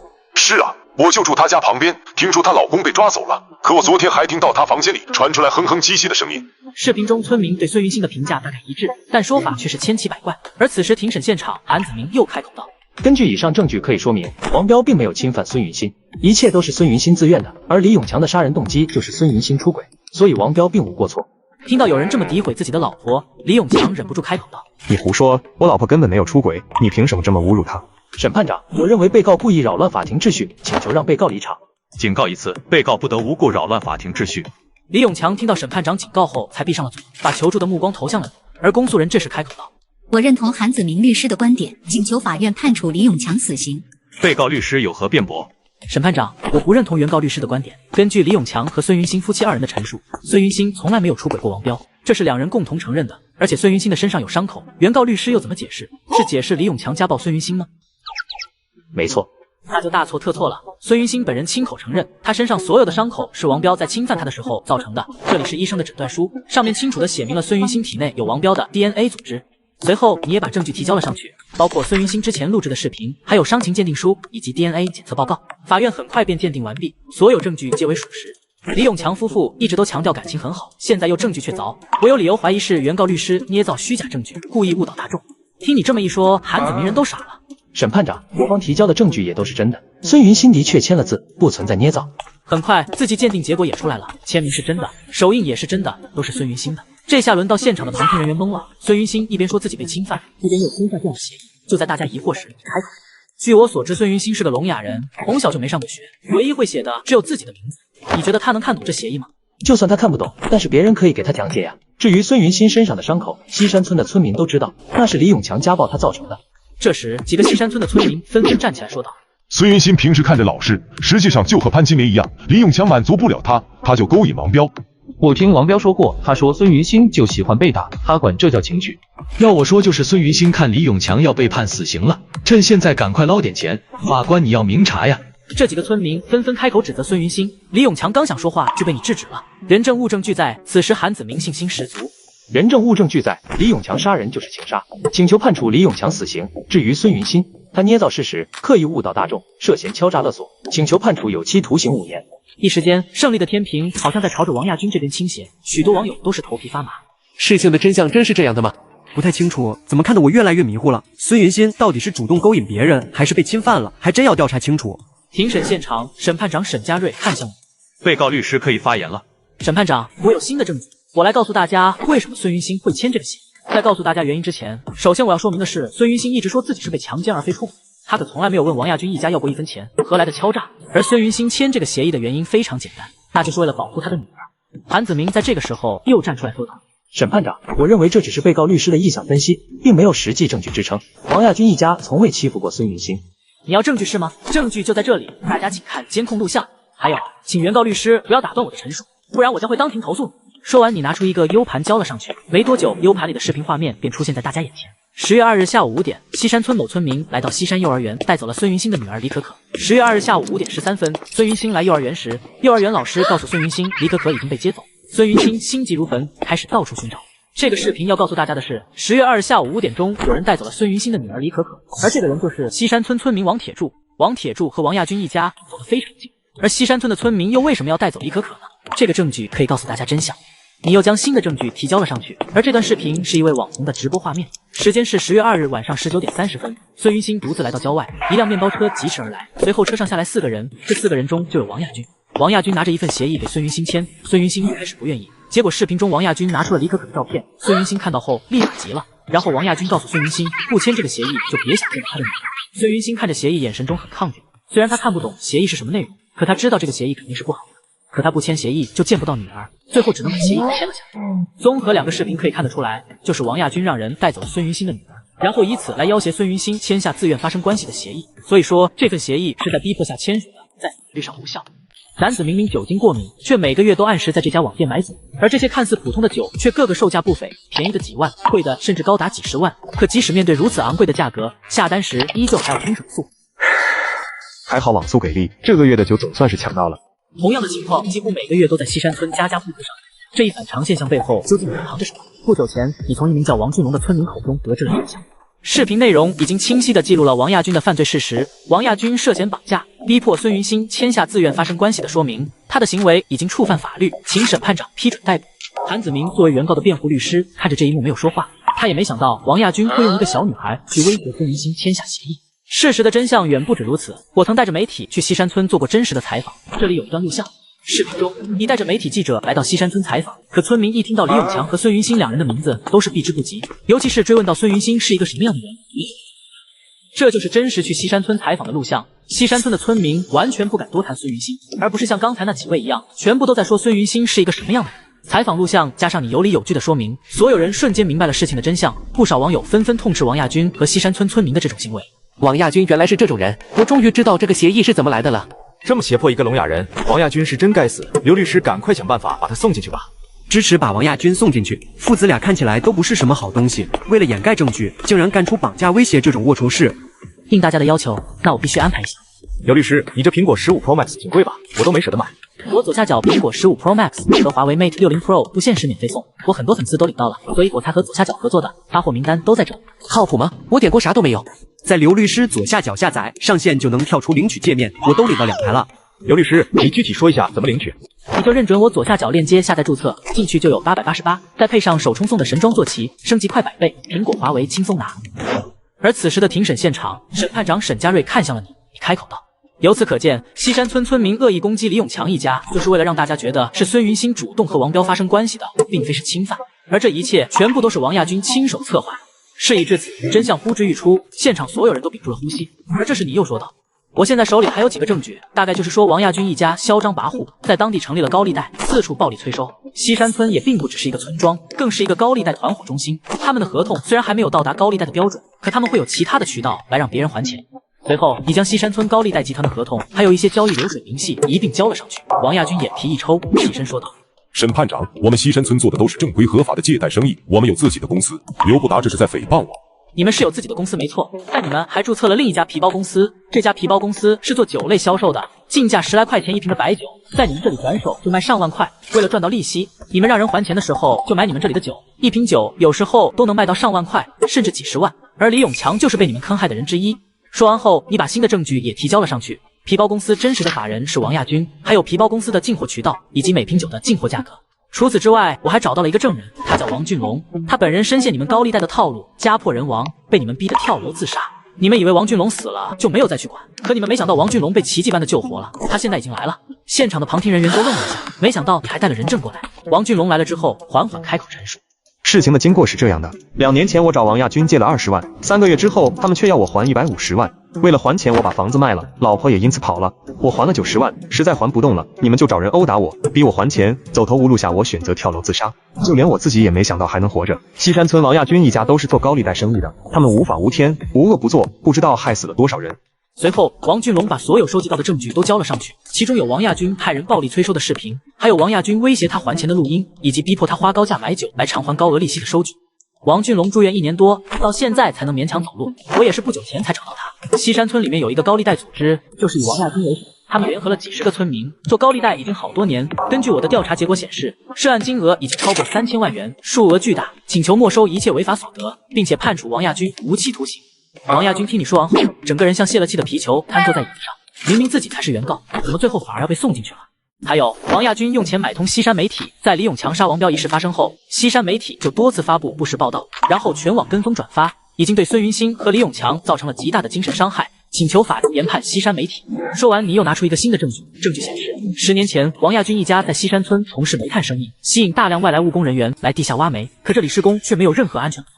结果一次塌方事故导致15人死亡。事后王亚军直接用钱息事宁人，甚至还买通西山媒体虚假报道，只有1人死亡。之后继续进行地下挖煤生意。我手里的资料都是证据，王亚军一家买通西山媒体，甚至在西山日报的角落里面还打着广告，电话号码都写得清清楚楚。你把证据都交上去后，所有人都懵了，因为这证据资料太多了，短时间内根本看不完。这些资料里清晰地记录了西山媒体每一次发布虚假新闻的时间，甚至还记录了王亚军一行人多年来做高利贷具体的一些细节。看你拿出这么多的证据，现场来的西山村村民都是有些不可置信。怎么可能？这怎么可能啊？刘不达手里怎么会有这么多的证据？很多事情我们都做得很隐晦，这么些年借出去的钱，他竟然调查出了一大半。王亚军整个人都呆住了，他想不明白你是怎么知道这些东西的，甚至把他开的一家卖酒的皮包公司都找出来了。卖酒赚取高额利息，这是他自认为做的天衣无缝，甚至每次对方买酒时，刘亚军还会贴心的开一张发票。结果这一切全都被你找了出来。而此时现场的西山村村民见事情败露，一个个都忍不住开口。审判长，他说的都是假的，我们是正经做生意的，这些证据都是伪造的，我们没干高利贷啊。审判长，不要听他胡搅蛮缠，这个案子说的是李永强杀人，被告律师这是在混淆视听。刘不达，你等着，我要是被判了，等会儿就弄死你。跟着王亚军来的村民此时情绪激动。审判长，我认为我的人身安全受到威胁，请求逮捕西山村相关村民。在车辆呼啸而过的街头，男子低头缓慢地行走着，对于耳边响起催促的汽笛声，他完全不予理会，目光可是死死盯着手机，嘴里不停地嘟囔着：这该死的老逼灯，必须给他送进去。偶尔经过他身边的行人，对于他这异常举动不但不感到惊讶，反而个个点头表示理解。而这一切只因为李永强杀人案在今天迎来了惊天大反转，原告变被告，案件背后的真相直接震碎了直播间网友的三观。而庭审现场，审判长看到这些证据后，一时也陷入了沉思。当了这么多年审判长，第一次见到刘不达这样的律师，从一个简单的杀人案，竟然引出了一个犯罪集团。意识到案件的复杂性，审判长沈家瑞敲了一下。本庭宣布暂时休庭。另外，王亚军、西山媒体还有本案涉及的相关人员必须全部接受调查。法院休庭后，当天就有大批警察来到西山村，带走了很多村民接受调查。西山媒体也有很多人都被带走调查。事情闹大之后，官方给出举报有奖励的活动，这就导致西山村很多村民都站出来举报王亚军一家。我要举报王亚军一家，王彪平日里就欺男霸女，他们一家都不是什么好东西，欺负我们还不让我们说，就是他们一家威胁我们去诋毁孙云欣的。我也举报王亚军，上次我问他们借了1万，没2天他们就让我还5万，不还就要把我家东西都搬走。他们还说现金让我还1万，剩下的4万买他们的酒，可他们的酒是真的难喝，他们就是强买强卖，就是干的高利贷。很多被王亚军一家欺压过的西山村村民都自发站出来举报，而警察和法院这边也开始着手调查以王亚军为首的犯罪团伙。很多媒体再次来到西山村采访时，村民的口风也是一变，与之前完全不同。李永强是真可惜，他平时很老实，从来不惹事，脸上总是和和气气的。结果他们一家借了钱还不上，王彪就去糟蹋人家老婆，这事闹得村里人都知道。孙云欣是个聋哑人，门首妇道，怎么可能出去乱勾搭别人？就是王彪欺负的孙云欣，而且不是1、2次，估计都快1个月了吧。反正我经常能听到孙云欣的哭喊声。这些采访被公布到网上后，事情真相大白，但随之而来的新问题又让网友苦恼不堪。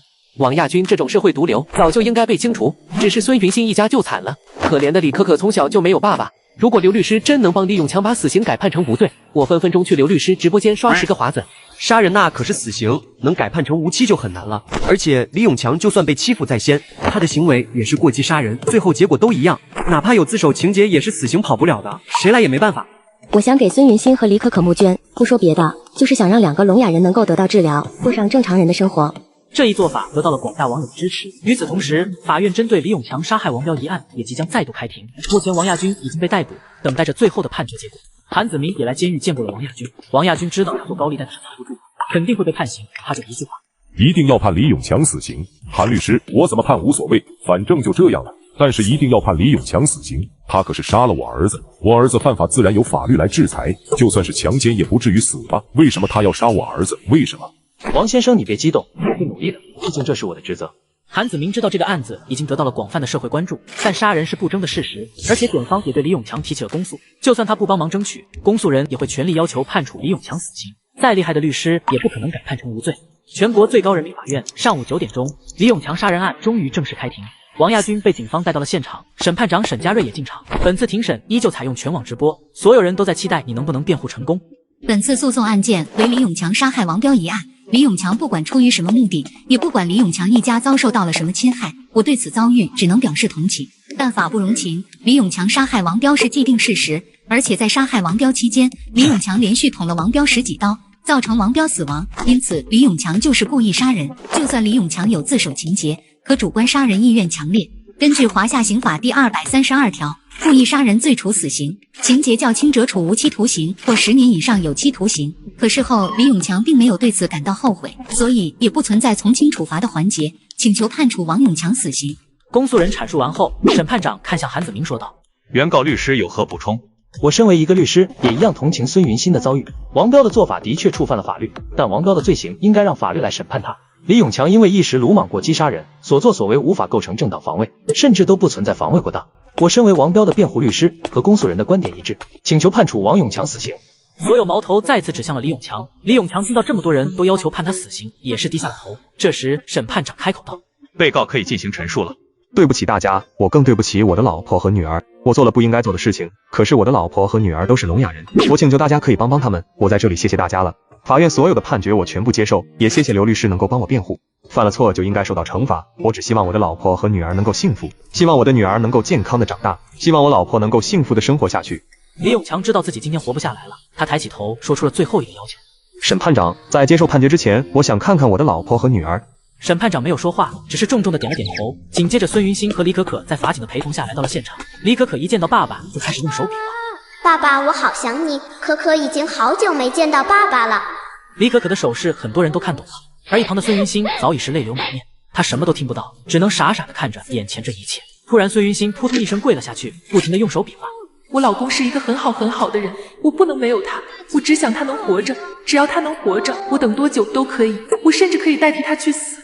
法庭上，李永强看着孙云馨，孙云馨也看着李永强，两者无言，彼此眼中全是泪花。然后孙云馨对着李永强比划出了最后一段手势：老公，无论多久，我和女儿都等你回家。屋内传来妻子的惨叫声，可丈夫却像狗一样被拴在门外。几分钟后，孙爸提着裤子从屋里走出，脸上还露出一副享受的表情，然后来到男人旁边，不停地用言语羞辱对方。你真不如一条狗。男人很愤怒，可却不敢有半点言语。村爸走后，妻子也从屋内走出，衣衫褴褛，头发凌乱。看到妻子被糟蹋成这副模样，李永强即使再懦弱，也终于是无法忍受。他气愤地冲出门外，猛地扑向了村爸。然而他根本就不是人家的对手，被狠狠揍了一顿不说，王彪更是扬言要去车上拿刀将他砍死。听到这话，李永强心里万分恐惧。为了保护自己，他随手掏出一把剪刀，趁着王彪没反应过来，朝他身上猛刺数10刀。这一段画面刚好被一旁的行车记录仪清晰地拍了下来。而视频中王彪所提到的那把刀，将是本次案件至关重要的转折点。此时庭审现场，公诉人和韩子明都看向了你，所有人都沉默了下来。审判长沈家瑞说道：被告律师请进行陈述，其他人无故不得打断。我认为刚才公诉人和原告律师说的都很有道理，我也一样同情李永强的遭遇。李永强如果是直接冲出去杀人，那判处死刑毫无争议。听到你这么说，韩子明和公诉人都是愣了一下。你不是李永强的辩护律师吗？这是什么情况？所有人的胃口都被吊起来了。但是李永强冲出去后并没有直接杀人，事情的经过是这样的：李永强当时在极度愤怒的情况下朝着王彪冲了过去，没想到却反被王彪揍了一顿。王彪气不过，当场就说他要去车里面拿刀杀了李永强。李永强看到王彪拿出一把刀，这种情况下他感觉到人身安全受到了威胁，情急之下是剪刀反杀王彪。所以我认为李永强完全是正当防卫，不存在故意杀人。根据华夏刑法第20条有关正当防卫的规定如下：为了使国家、公共利益、本人或他人的人身、财产和其他权利免受正在进行的不法侵害而采取的制止不法侵害的行为，对不法侵害人造成损害的，属于正当防卫，不负刑事责任。所以李永强无罪，正当防卫无罪。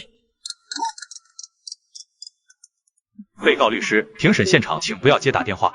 抱歉，审判长，这是我预约游戏命运圣器的开服提醒。老话说得好，世间美女千千万，命运圣器全都占。游戏里50多个百媚角色，高品质3D 建模，可以无死角欣赏美女。命运圣器9月14号上线，我已经等了很久了。每次收集线索疲劳时，玩命运圣器，保证能让我元气满满。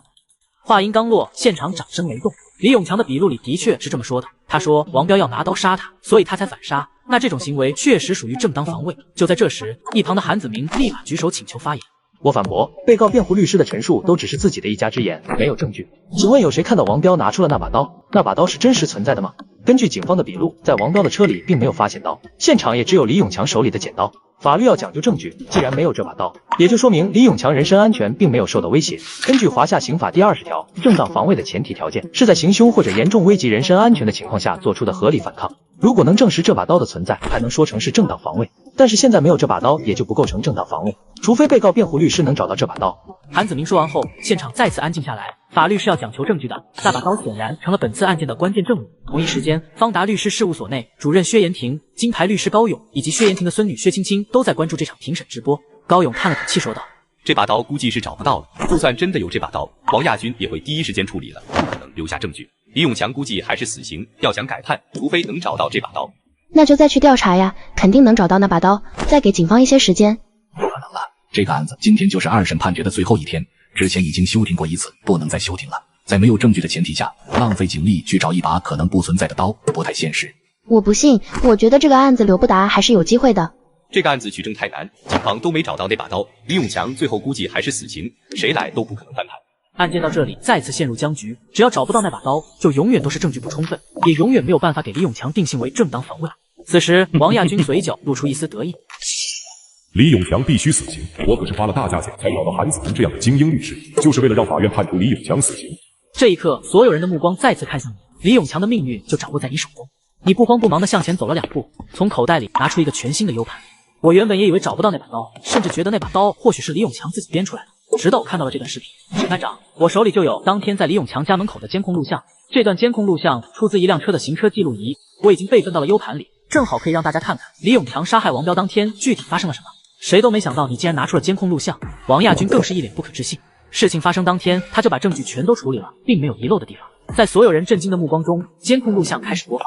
9月30日下午15点34分，孙云星告诉李永强自己不想活了，李永强就冲出门追王彪。王彪见李永强竟然反抗自己，对着李永强就是一顿输出。李永强不是王彪的对手，被王彪打得毫无还手之力。下午15点35分，王彪从车上拿出了一把刀，看到王彪手上那把刀，李永强掏出了剪刀，瞬间捅向王彪。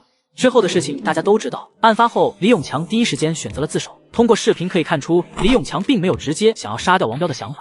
他虽然携带了剪刀，可他第一时间还是不敢拿出来，直到王彪从车里拿出了刀，李永强才拿刀刺死王彪。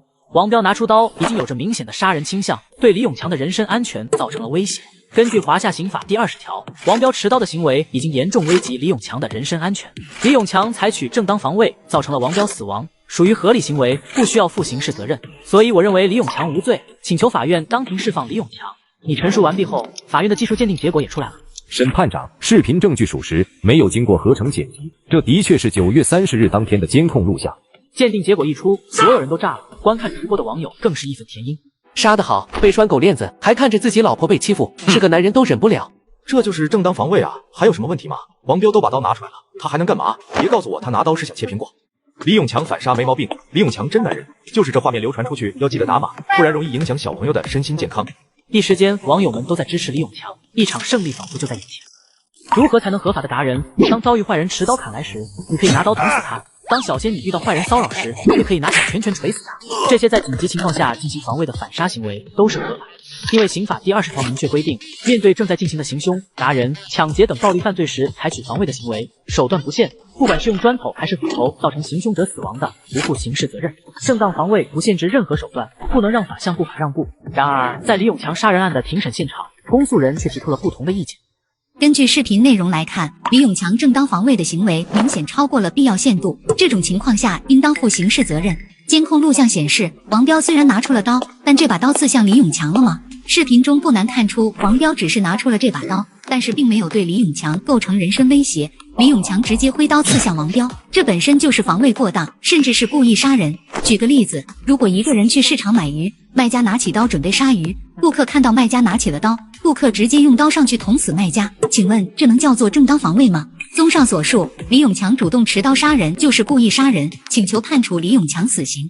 公诉人的这一番陈述，让所有人的心再次跌落谷底。正当防卫本来就很难定义，稍有不慎就会被判定为故意杀人。这下就算有视频证据，李永强最多也就改判成无期。审判长，我反对。公诉人的说法非常荒谬。王彪拿起刀还不算对李永强造成人身威胁，必须要拿刀攻击李永强才算对他造成人身威胁。公诉人，那么我问你一个问题：当你面对一个持刀壮汉，他如果要用刀刺你，需要几刀可以让你失去反抗能力？你能硬扛一刀，然后再反杀他吗？公诉人听后有些惊讶，默默转过头没有说话。一刀，一个成年壮汉只需要一刀就可以让一个人失去反抗能力，而且王彪本身的战斗力就强过李永强。如果动手的是王彪，李永强能活下来吗？还有可能反杀吗？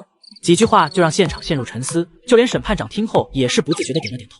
至于公诉人举的卖鱼的例子，我认为是在偷换概念。卖鱼讲的是买家和卖家的关系，卖家持刀杀鱼是正常行为，且买家和卖家是没有矛盾的。可王彪和李永强之间是有矛盾的。视频前几分钟，王彪刚刚侵犯了李永强的老婆，并且对李永强实施了殴打。这样一个暴力犯罪分子，如果他扬言要拿刀弄死你，你觉得应该等他先砍你一刀再反抗吗？公诉人被你这一番话怼得哑口无言，而直播间的网友却是乐开了花，一个个疯狂刷着弹幕给你声援。法外狂徒名不虚传，神挡杀神，佛挡杀佛。看，公诉人都不敢说话了，再多嘴，小心连你一起送进去。支持李永强正当防卫，支持李永强无罪。就在舆论完全倒向李永强这一边时，公诉人又开口了。根据以往的案例，没有过这样的判决，法律上也写得明明白白，对严重危及人身安全的暴力犯罪采取的防卫行为才是正当防卫。李永强完全可以持剪刀让王彪丧失行动能力，可李永强却连续捅了王彪10几刀，这10几刀明显是恶意报复，而不是正当防卫。当公诉人把话题转移到这10几刀上，案件性质再次出现反转。如果李永强只捅了王彪一刀，那还能够说成是正当防卫，可这10几刀下去，就算不是故意杀人，也是一个防卫过当。而过失致人死亡，至少也要判无期徒刑。所有人又一次看向你，能不能帮李永强辩护成功，就看你怎么解释这10几刀了。李永强是可以只给对方一刀，可我们也要考虑一下李永强当时是什么心情。面对长久的欺压，还有妻子刚刚对他说不想活了，种种极端情绪之下，李永强不敢让王彪有反击的机会。他如果不杀了王彪，王彪就一定会杀他全家。你很清楚，这个案子不一定能辩护成功，最后还是要看法官的判决。如果还是给李永强判了死刑或者无期，你也算是尽力了。你私下找了最近20年相关的案例，最后的判决结果无一例外，全都是故意伤害罪，最差的都是防卫过当，稍微严重一点就很容易变成过失杀人。此时你的目光扫过现场所有人，郑重开口道：我梳理了近10年相关案例的判决，2014年的周显平案，2015年的贾跃科案，2016年的贺峰案，2017年的曹爱玲案等等，都被认定为故意伤害罪。我有时候就在思考，为什么只要是类似的案例，永远都会被判故意伤害罪，最差也是防卫过当。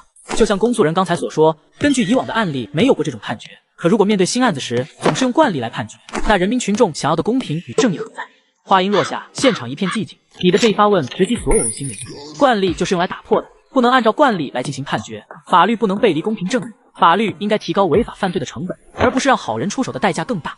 法不应该向不法让步。正如李永强的案子一样，妻子遭受侵犯，自己惨遭殴打，可他却要战战兢兢思考自己是不是该出手保护家人，是不是该出手保护自己。如果非要确认是谁先出手才能确定李永强是不是正当防卫，那我们或许已经见不到李永强了。我的发言结束，谢谢大家。该说的都说了，现场沉寂了2秒钟后，爆发出了雷鸣般的掌声。旁听席有来自各行各界的人都觉得这番话说得很有道理。法不应该向不法让步，法律是保护每一个公民的武器。人情大不过国法，国法压不住天理，天理不外乎人情。直播间的网友更是疯狂地刷着弹幕。贵了，真的贵了！刘律师 YYDS， 实习律师舌战群儒，法庭之上大杀四方。李永强无罪，该出手时就出手。同一时间，方达律师事务所内，薛青青生气地喊道：刘不达太厉害了，这话反正我是说不出来，能辩护到这种程度，绝对不是一般人。不仅仅是薛青青，连高勇也在一旁傻眼了。刘不达这辩护水平，至少是金牌律师，甚至还在金牌律师之上。不少细心的网友在这个时候还找到了沈梦玉之前发的视频，视频内容称：现在如果找律师的话，1小时咨询费就要差不多500-600，更别说打官司了。可刘律师却1分钱都没收，就连应该给他的100块，他私下里都偷偷还给了孙云欣。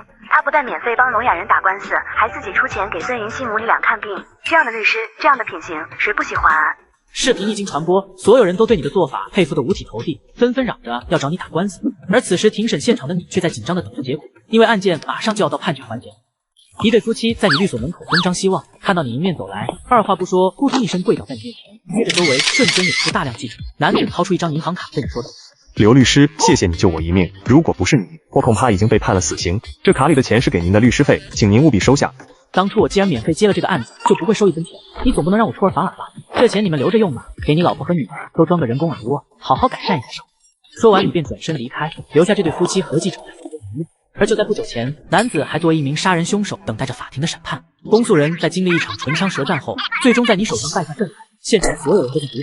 而这个时候，审判长沈家瑞看向了原告律师韩子明。原告律师还有什么需要陈述的吗？审判长，我有话说。我认为光有这个视频证据还不够。王彪虽然确实持刀了，可如果把监控录像暂停到王彪持刀的画面，然后放大，大家就会有新发现。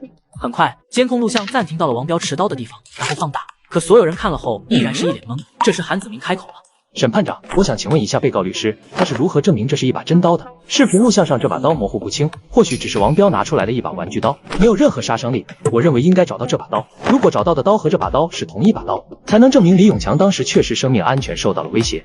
如果王彪车上真的是玩具刀，那说明李永强就是过激杀人，故意杀人。案件进行到这一步，韩子明依旧还在想办法让法院判李永强死刑。而这个时候，旁听席上有一位村民站了起来。我有证据，这把刀是王亚军交给我的，他让我扔了，后来被我埋在了山里。王亚军让我扔，我不敢不扔，我如果不扔的话，我一定会被他们家报复的。现在我要举报王亚军一家人，他们平时做高利贷，到处欺压别人。这把刀就在我手里，和当时王彪车上的那把刀一模一样。村民拿出那把刀交了上去，从外观上看，确实和视频监控里面的刀一模一样。面对突如其来的证物，法院鉴定科迅速开展起了工作。经过3个小时鉴定，所有生物信息全部被提取出来，刀上确实有王亚军父子和那位村民的指纹，也就是说这把刀是存在的。现在刀也找到了，审判长开口道：这把刀的确是王彪车上的那一把刀，形状、大小以及相关生物信息都能够对得上。审判长，既然可以证明是同一把刀，那就说明王彪不可能拿出一把玩具刀来吓唬李永强。就目前情况来看，没有任何证据能够证明玩具刀的存在。审判长听了你的话后，看向所有人。此时法庭已经彻底安静下来，案件终于要迎来判决了。审判长沈家瑞说道：关于李永强杀害王彪相关案件，现在本庭作出如下判决：一、王亚军联合西山村村民从事非法高利贷工作，涉案金额巨大，已经超过1000万元。根据华夏刑法第175条，以转贷牟利为目的，套取金融机构信贷资金高利转贷他人，违法所得数额巨大，处3年以上7年以下有期徒刑，并处违法所得1倍以上5倍以下罚金。2、王亚军操控西山媒体误导大众，西山媒体负责人长期收取贿赂，报道错误新闻，隐瞒重要事实，现判处西山媒体缴纳罚金3万元，西山媒体进行整改，判处西山媒体负责人刘金昌7年有期徒刑。3、王亚军指使西山村村民多次欺压他人，暴力催收，间接导致他人死亡，并且在李永强案当中刻意隐瞒事实，涉嫌威胁绑架，妨碍警方调查，现判处王亚军无期徒刑，没收个人全部财产。宣判结束后，王亚军和西山媒体负责人刘金昌分别被警察带走。已经60岁的王亚军估计下半辈子要在监狱里度过了。与此同时，蹲守在直播间里的网友却是乐开了花。王亚军这老壁灯总算是被送进去了，这种人活着浪费空气，死了浪费土地。绑架小女孩，恶意销毁证物，这种人就判无期，我觉得都轻了。该送进去的都送进去了，就是不知道李永强最后会怎么判。此时庭审现场，所有人都在等待着李永强最终的判决。关于李永强杀害王彪一案，由于王彪对孙云欣长期实施侵犯，并且暴力殴打李永强，现判处王彪一家赔偿李永强、孙云欣医药费、精神损失费共计23万8千元。根据华夏刑法第20条，李永强杀害王彪是在王彪先行持刀的情况下进行的，李永强持剪刀反杀属于正当防卫，因此本院对李永强不予起诉，驳回一审判决结果，当庭释放。法院宣判完毕，现场掌声雷动。孙云欣看着一旁激动的李永强，也大概猜到了结果，满脸的不可思议。无罪，她老公真的是无罪的。孙云欣一直以来都很害怕李永强被判死刑，不管他遭遇了什么，她从心里还是很爱李永强的。而且他们还有一个女儿，她和她的女儿都不能没有李永强。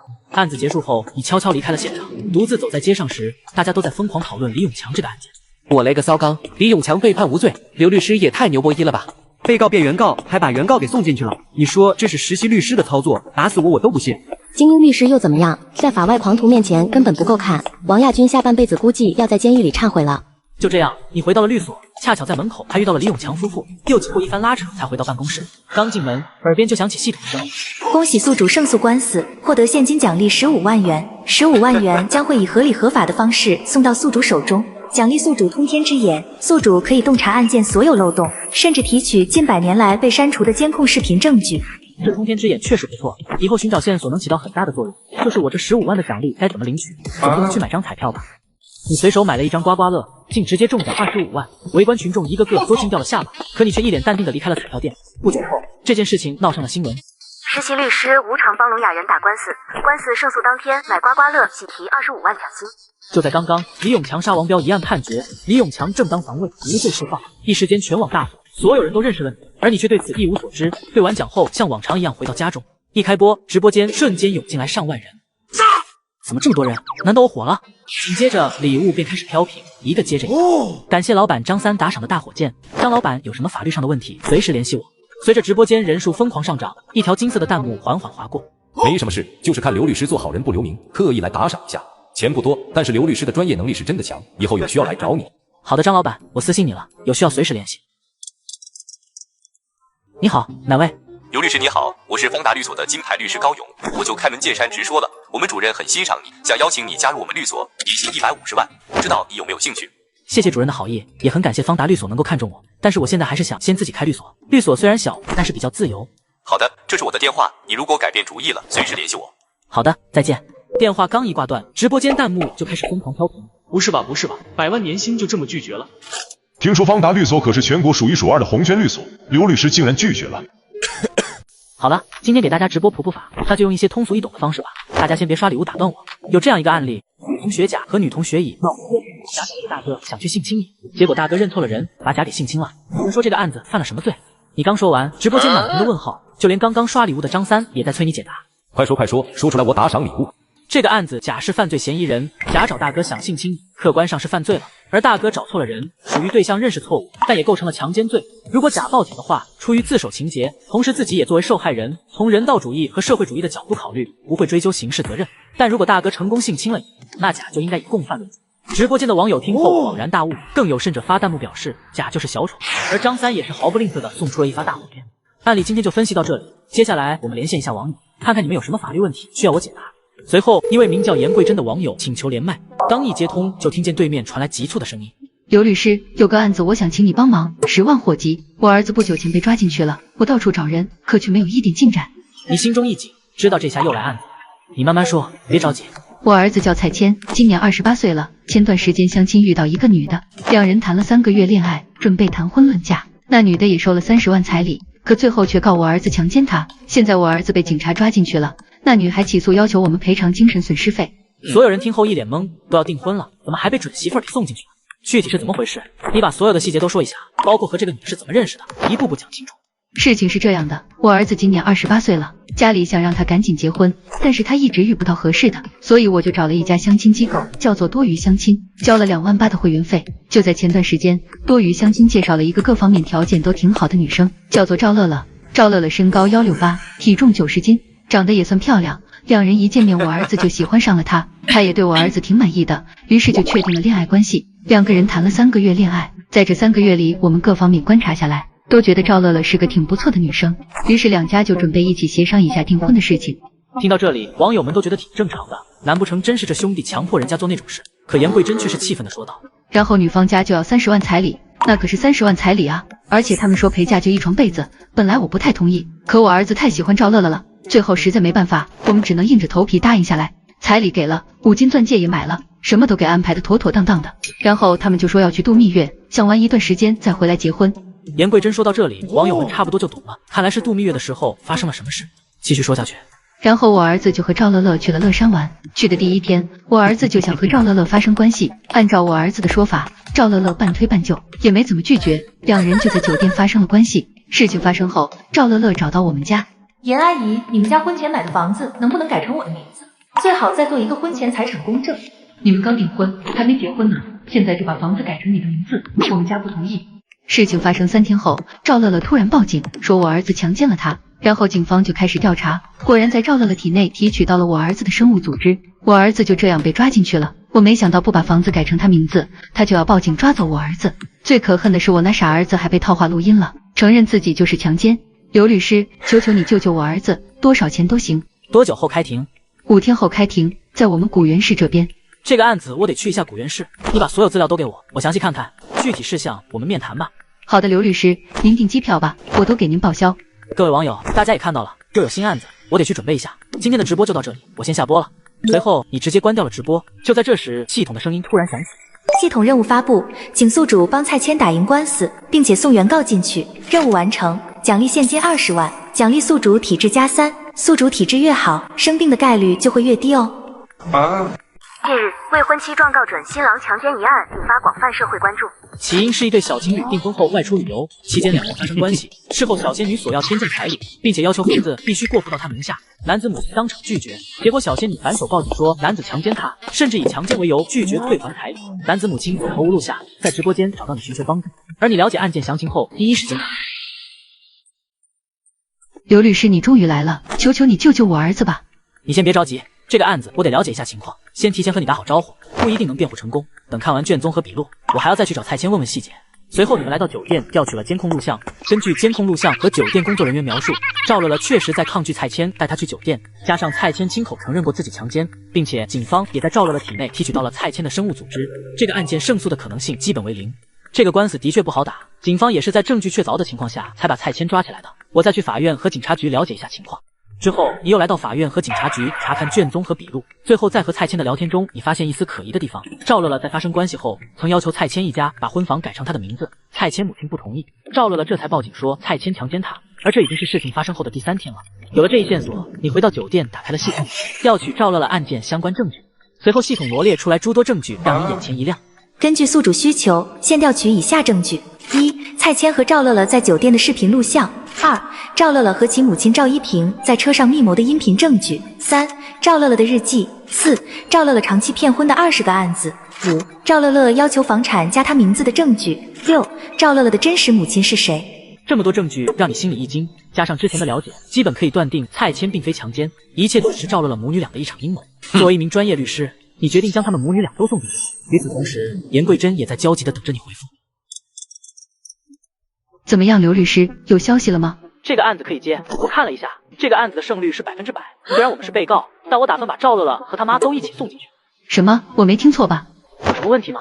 当然可以，只要能保我儿子不坐牢，其他的我都听你的。行，那你到时候配合我就好。多谢刘律师。挂断电话后，严桂珍依旧有些震惊，她第一次听到有律师说这个案子有100%的胜率。随后，严桂珍又拨通了另一个。乐乐啊，我是严阿姨，蔡千她不是故意的，你能不能开个谅解书？彩礼可以不退，其他条件也可以谈，房子也不是不能过户给你，只要你写个谅解书，等你们结婚了怎么样都行。阿姨，彩礼不应该是男方给我的保障吗？30万也不多啊，我总不能白给你儿子生孩子吧？更何况我生完孩子还要照顾家里，房子加我名字也只是一个保障，为什么这都不愿意给我呢？应该，当然应该，彩礼不用退。乐乐，只要你开个谅解书，什么条件都能谈。我本来也没想着退彩礼，我这边的亲朋好友都知道我订婚了，现在退了彩礼，我还要不要脸了？本来我只是要一个保障，可你们却一直不同意。蔡千还想对我动手动脚，让我很没有安全感。现在就算婚前房子加我名字，我也不愿意开谅解书。那我让蔡千给你道歉，或者怎么样你才能开谅解书，条件都可以谈。阿姨，也不是我多要什么，我又不是什么捞女，只是想要一个保障而已。现在蔡千给不了我安全感，这样吧，你们把房子过户给我，做财产公证，还有你的房子也过户到我名下，这样我就有安全感了。那我就考虑开一个谅解书。另外，要让我看到蔡千的诚意，我觉得再加20万彩礼也不难吧。哼，那嫁妆你带哪些？嫁妆我也带啊，我妈让我带3床被子回来，我感觉嫁妆不嫁妆的没必要，嫁妆不就是看个心意吗？我都嫁给你儿子了，还不够证明我的诚意吗？乐乐，现在我们手里真没钱了，你看能不能？阿姨，你们可以把老家的房子卖了呀，我弟弟这边可等着要结婚呢，正缺钱办酒席，少了这20万可不行。而且我婚后不接受和公婆住，你们老两口必须搬出去租房子。你真是欺人太甚，那就法庭上见吧。挂断电话后，严桂珍十分生气，不过她这次录了音，转手就把录音直接发给了你。既然如此，那就法庭上见吧。很快，法院就公布了双方律师的信息。原告律师赵宇，天才少年律师，出道不久，仅打过20多场官司，但已获得金牌律师称号。被告律师刘不达，实习律师，目前打过2场官司，均已胜诉，而开庭时间也定在2天后下午2点半。另一边，赵乐乐得知严桂珍请的律师是你，也第一时间找到了赵宇。赵律师，我这次起诉要求蔡千赔偿我，还要求他坐牢，应该没有问题吧？我听说对方请的律师是号称法外狂徒的刘不达。只要你能确定蔡千在酒店强奸你，那就没有问题。蔡千肯定会坐牢的，判刑至少3年起步。我确定他就是强奸我了，有录音，他自己都承认了，还有酒店的监控录像，这些都是证据。那就行，对方律师是谁并不重要，蔡千犯了法，谁来帮他辩护都没用。赵律师，那我还要让他们赔偿我20万的精神损失费，毕竟我的第一次被蔡千给夺走了，这事传出去，我以后还怎么嫁人啊？你可以在诉求里面让他们赔偿你，至于是不是20万就不一定了，要看法官怎么判，应该可以赔偿你精神损失费等费用。不能直接让蔡千赔我20万吗？这20万我有急用，我弟弟准备结婚，就差这20万。我会把你的诉求一并提交上去。看到自己家律师点头答应，赵乐乐有些兴奋，马上又能赚20万，心里不免激动。至于蔡千坐不坐牢，他根本不关心。小仙女婚前作弊起价，原本30万的彩礼竟然要涨到50万，甚至还要求房子必须过户到她名下。男子母亲不同意，小仙女反手报警说男子强奸她，而你作为拥有系统的法外狂徒，决定站出来为他们主持公道。此时，距离本次开庭仅剩最后5分钟，所有人员全部到场，网友们也在关注着这场直播。马上就要开庭了，刘律师怎么还没来？估计是知道这次官司打不赢，临阵脱逃了吧。直到最后1分钟的时候，你终于走进了法庭。原告席的赵乐乐看到你后满脸不屑，掏出手机发了一条朋友圈：姐妹们，谈恋爱还是不要找什么抠搜男，家里太穷，一点意思都没有。而此时，严桂珍和蔡千母子俩都在默默地看着你，两人已经把所有的希望都寄托在你身上。审判长赵志超站起来敲响了法锤。关于赵乐乐起诉蔡千强奸一案，现在正式开庭，请诉讼方陈述出庭人员身份以及诉求。我方原告是赵乐乐，原告辩护律师赵宇。在提交诉讼申请之前，我想有必要让所有人都知道发生了什么。10月18日当天晚上，蔡千以已经订婚为由，想和我方当事人赵乐乐发生进一步关系，但被赵乐乐拒绝。期间，赵乐乐打开酒店房门试图逃跑，但是被蔡千强行抱了回去。晚上10点20分，蔡千强行和我方当事人赵乐乐发生关系。事后，赵乐乐选择报警。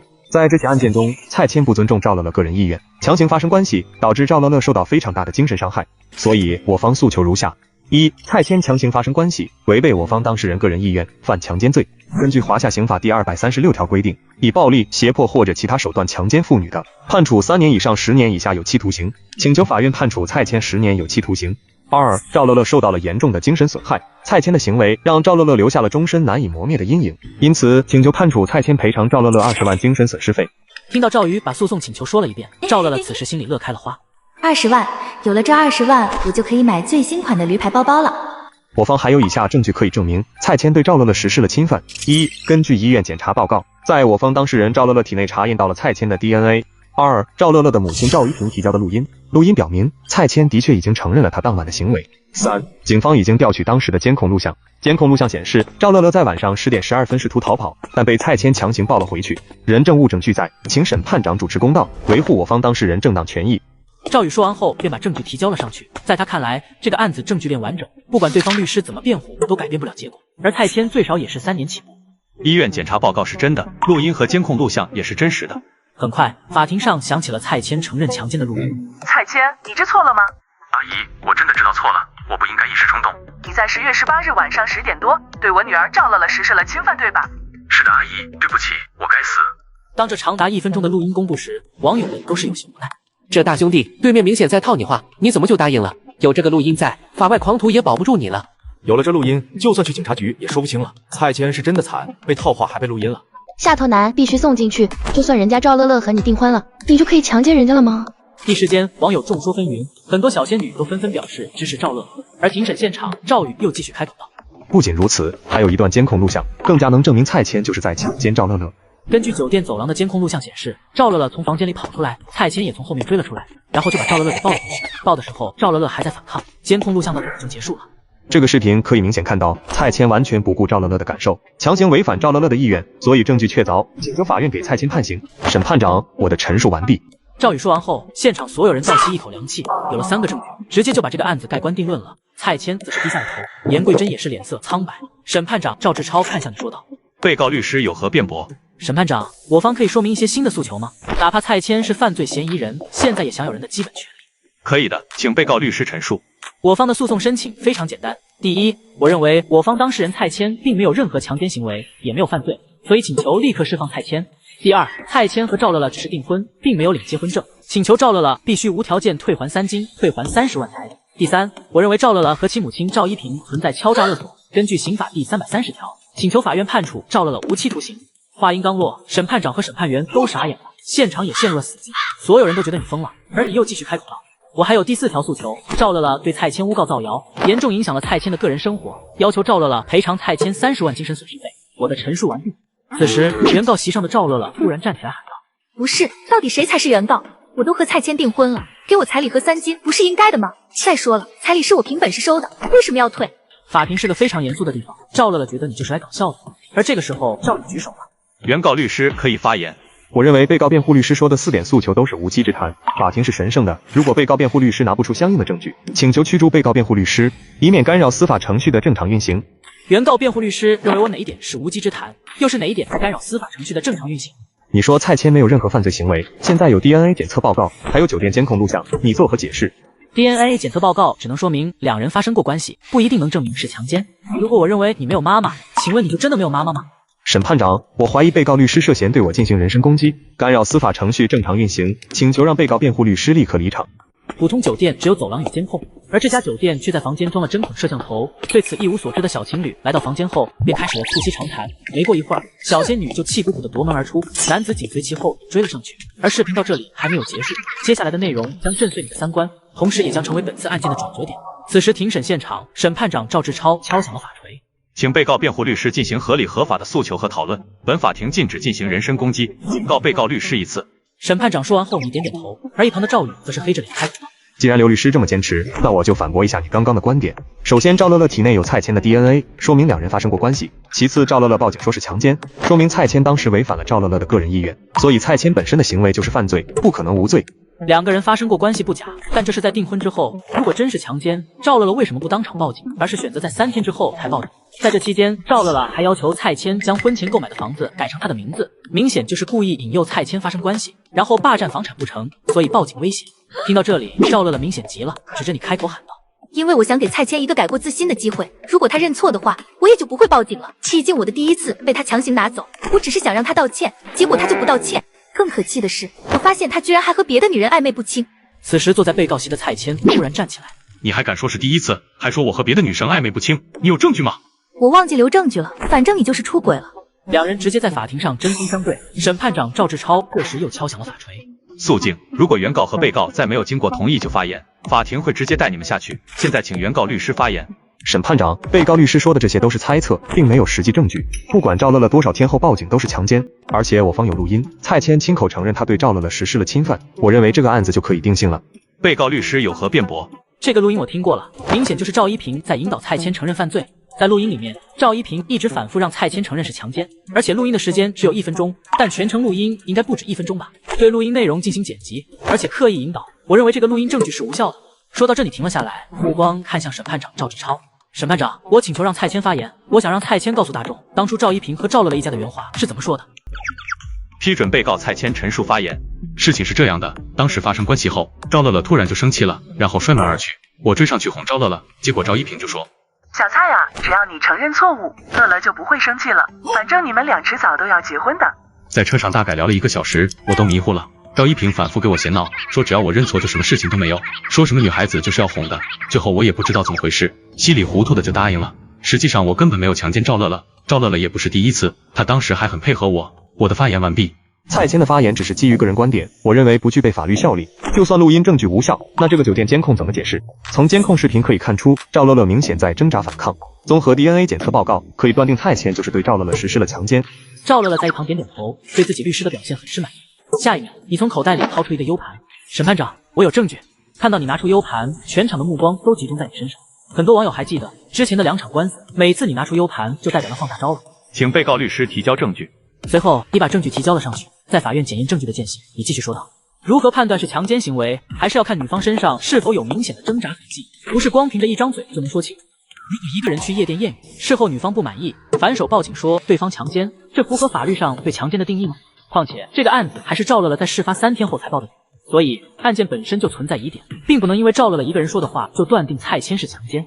难道赵乐乐一个人说是强奸还不够吗？如果犯罪嫌疑人用刀威胁女方，敢反抗一下就嘎了他，难道这就不是强奸了吗？别着急，看过视频证据，也许你就有答案了。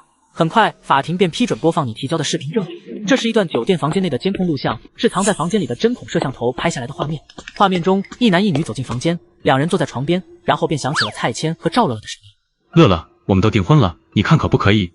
不行不行，我还没准备好。乐乐，我真的挺难受的，我们就试试吧，我一辈子都会对你好的，你放心，我肯定对你负责到底。视频播放到这里，赵宇突然紧急喊停。可以了，视频到这里就足够了。蔡谦明显对赵乐乐有更进一步的想法，但赵乐乐一直都在拒绝。而且我要提醒被告律师，如果这个视频是你拍的，那你就侵犯了我方当事人的隐私权，偷拍要承担法律责任的。赵宇话音刚落，原告席的赵乐乐就站起来质问道：审判长，我抗议！我认为被告律师在侵犯我的隐私权，侮辱了我的人格，要求给被告律师判刑，这是我的隐私，他凭什么当众放出来？我抗议！这个视频的确是违法拍摄的，也确实应该追查偷拍者的法律责任，但这是警察要做的事情，和我们这个案子没有任何关系。播放这个视频是为了还蔡谦的清白，视频更是这个案子的关键证据，是让审判长对本案做出合理判决的重要依据。经本庭综合考虑，本视频作为案件的关键证据，允许播放，但为了更好地保护当事人的隐私安全，决定对视频进行打码处理，现宣布休庭1小时。面对这一突发状况，现场所有人都傻眼了，而守在直播间的网友们却是炸开了锅。凭什么不让播放？这可是本案的关键证据。这种证据就应该播放。事先声明，我是为了看证据的，绝对不是为了看什么颜色视频。我对这种视频不感兴趣。我觉得刘律师说的有道理，谁偷拍的就应该去找谁，这应该是酒店的问题，和这个案子有什么关系？又不是蔡谦偷拍的。网上各种声音都有，但基本都是支持播放视频。1小时很快过去了，现场再次开庭。靠彩礼创业被法外狂徒曝光，小仙女做梦也没想到自己骗婚一事竟突然爆雷，还吸引了200多万网友在线围观。可怜被她蒙在鼓里的老公，短短几个月的时间里被她索要30万彩礼，甚至还要求将房子过户到她名下。我一直以为一个20多岁的小仙女能有什么坏心思。而庭审现场随着真相一步步被揭露，小仙女的手段也终于被曝光。视频作为本案有效证据，经过技术人员打码，准许播放。随着视频的播放，画面中蔡谦追着赵乐乐来到了走廊。乐乐，我们都订婚了，彩礼也给了，为什么还不行？反正就是不行，你的房子还没有改成我的名字，这样我婚前没有安全感。你能不能把房子改成我的名字？房子可以加你的名字，只要我们领证，我立马去加你的名字。加了我的名字，我也没有安全感呀。老公，你就把房子改成我的名字吧，这样你想要什么我都给你。为什么房子加你的名字还没有安全感吗？因为这是你全款买的房子呀，结了婚就算加了我的名字，但也是你的婚前财产，万一我们离婚了，我也分不到1分钱，我没有任何保障。彩礼不是已经给你30万了吗？这还不是保障吗？是不是房子不改成你的名字，你就不和我那啥？老公，你就理解我吧，我就是想要一个保障。这件事我得和我爸妈商量一下，毕竟这房子不是我一个人买的，里面也有我父母拿的钱。老公，我最爱你了。紧接着，蔡谦就抱着赵乐乐返回了房间。虽然过程中赵乐乐还在反抗，但明显就是欲拒还迎。网友们也终于了解了事情的真相，一切都只是赵乐乐自导自演，目的就是为了留下证据。亏我还维护赵乐乐，原来赵乐乐就是自导自演。赵乐乐真恶心，为了留下证据要挟，竟然这么心机。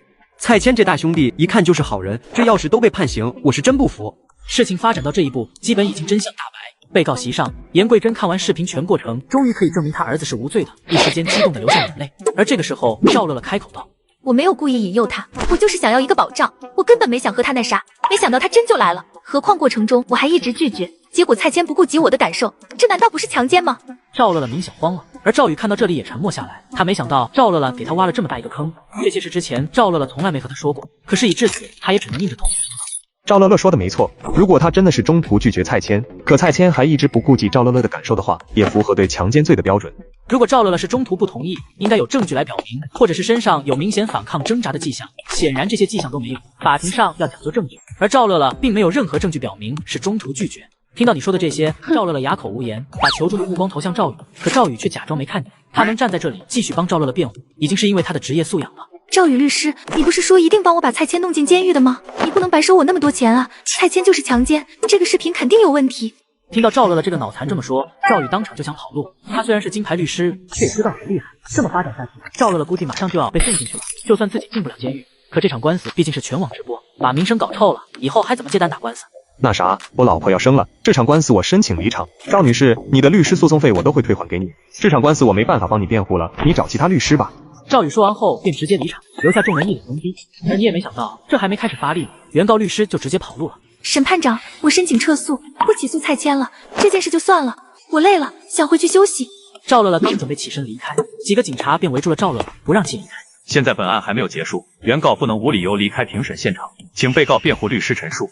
本案确实还没有结束，而且这个案子已经升级为刑事案件，不是你说撤诉就能撤诉的。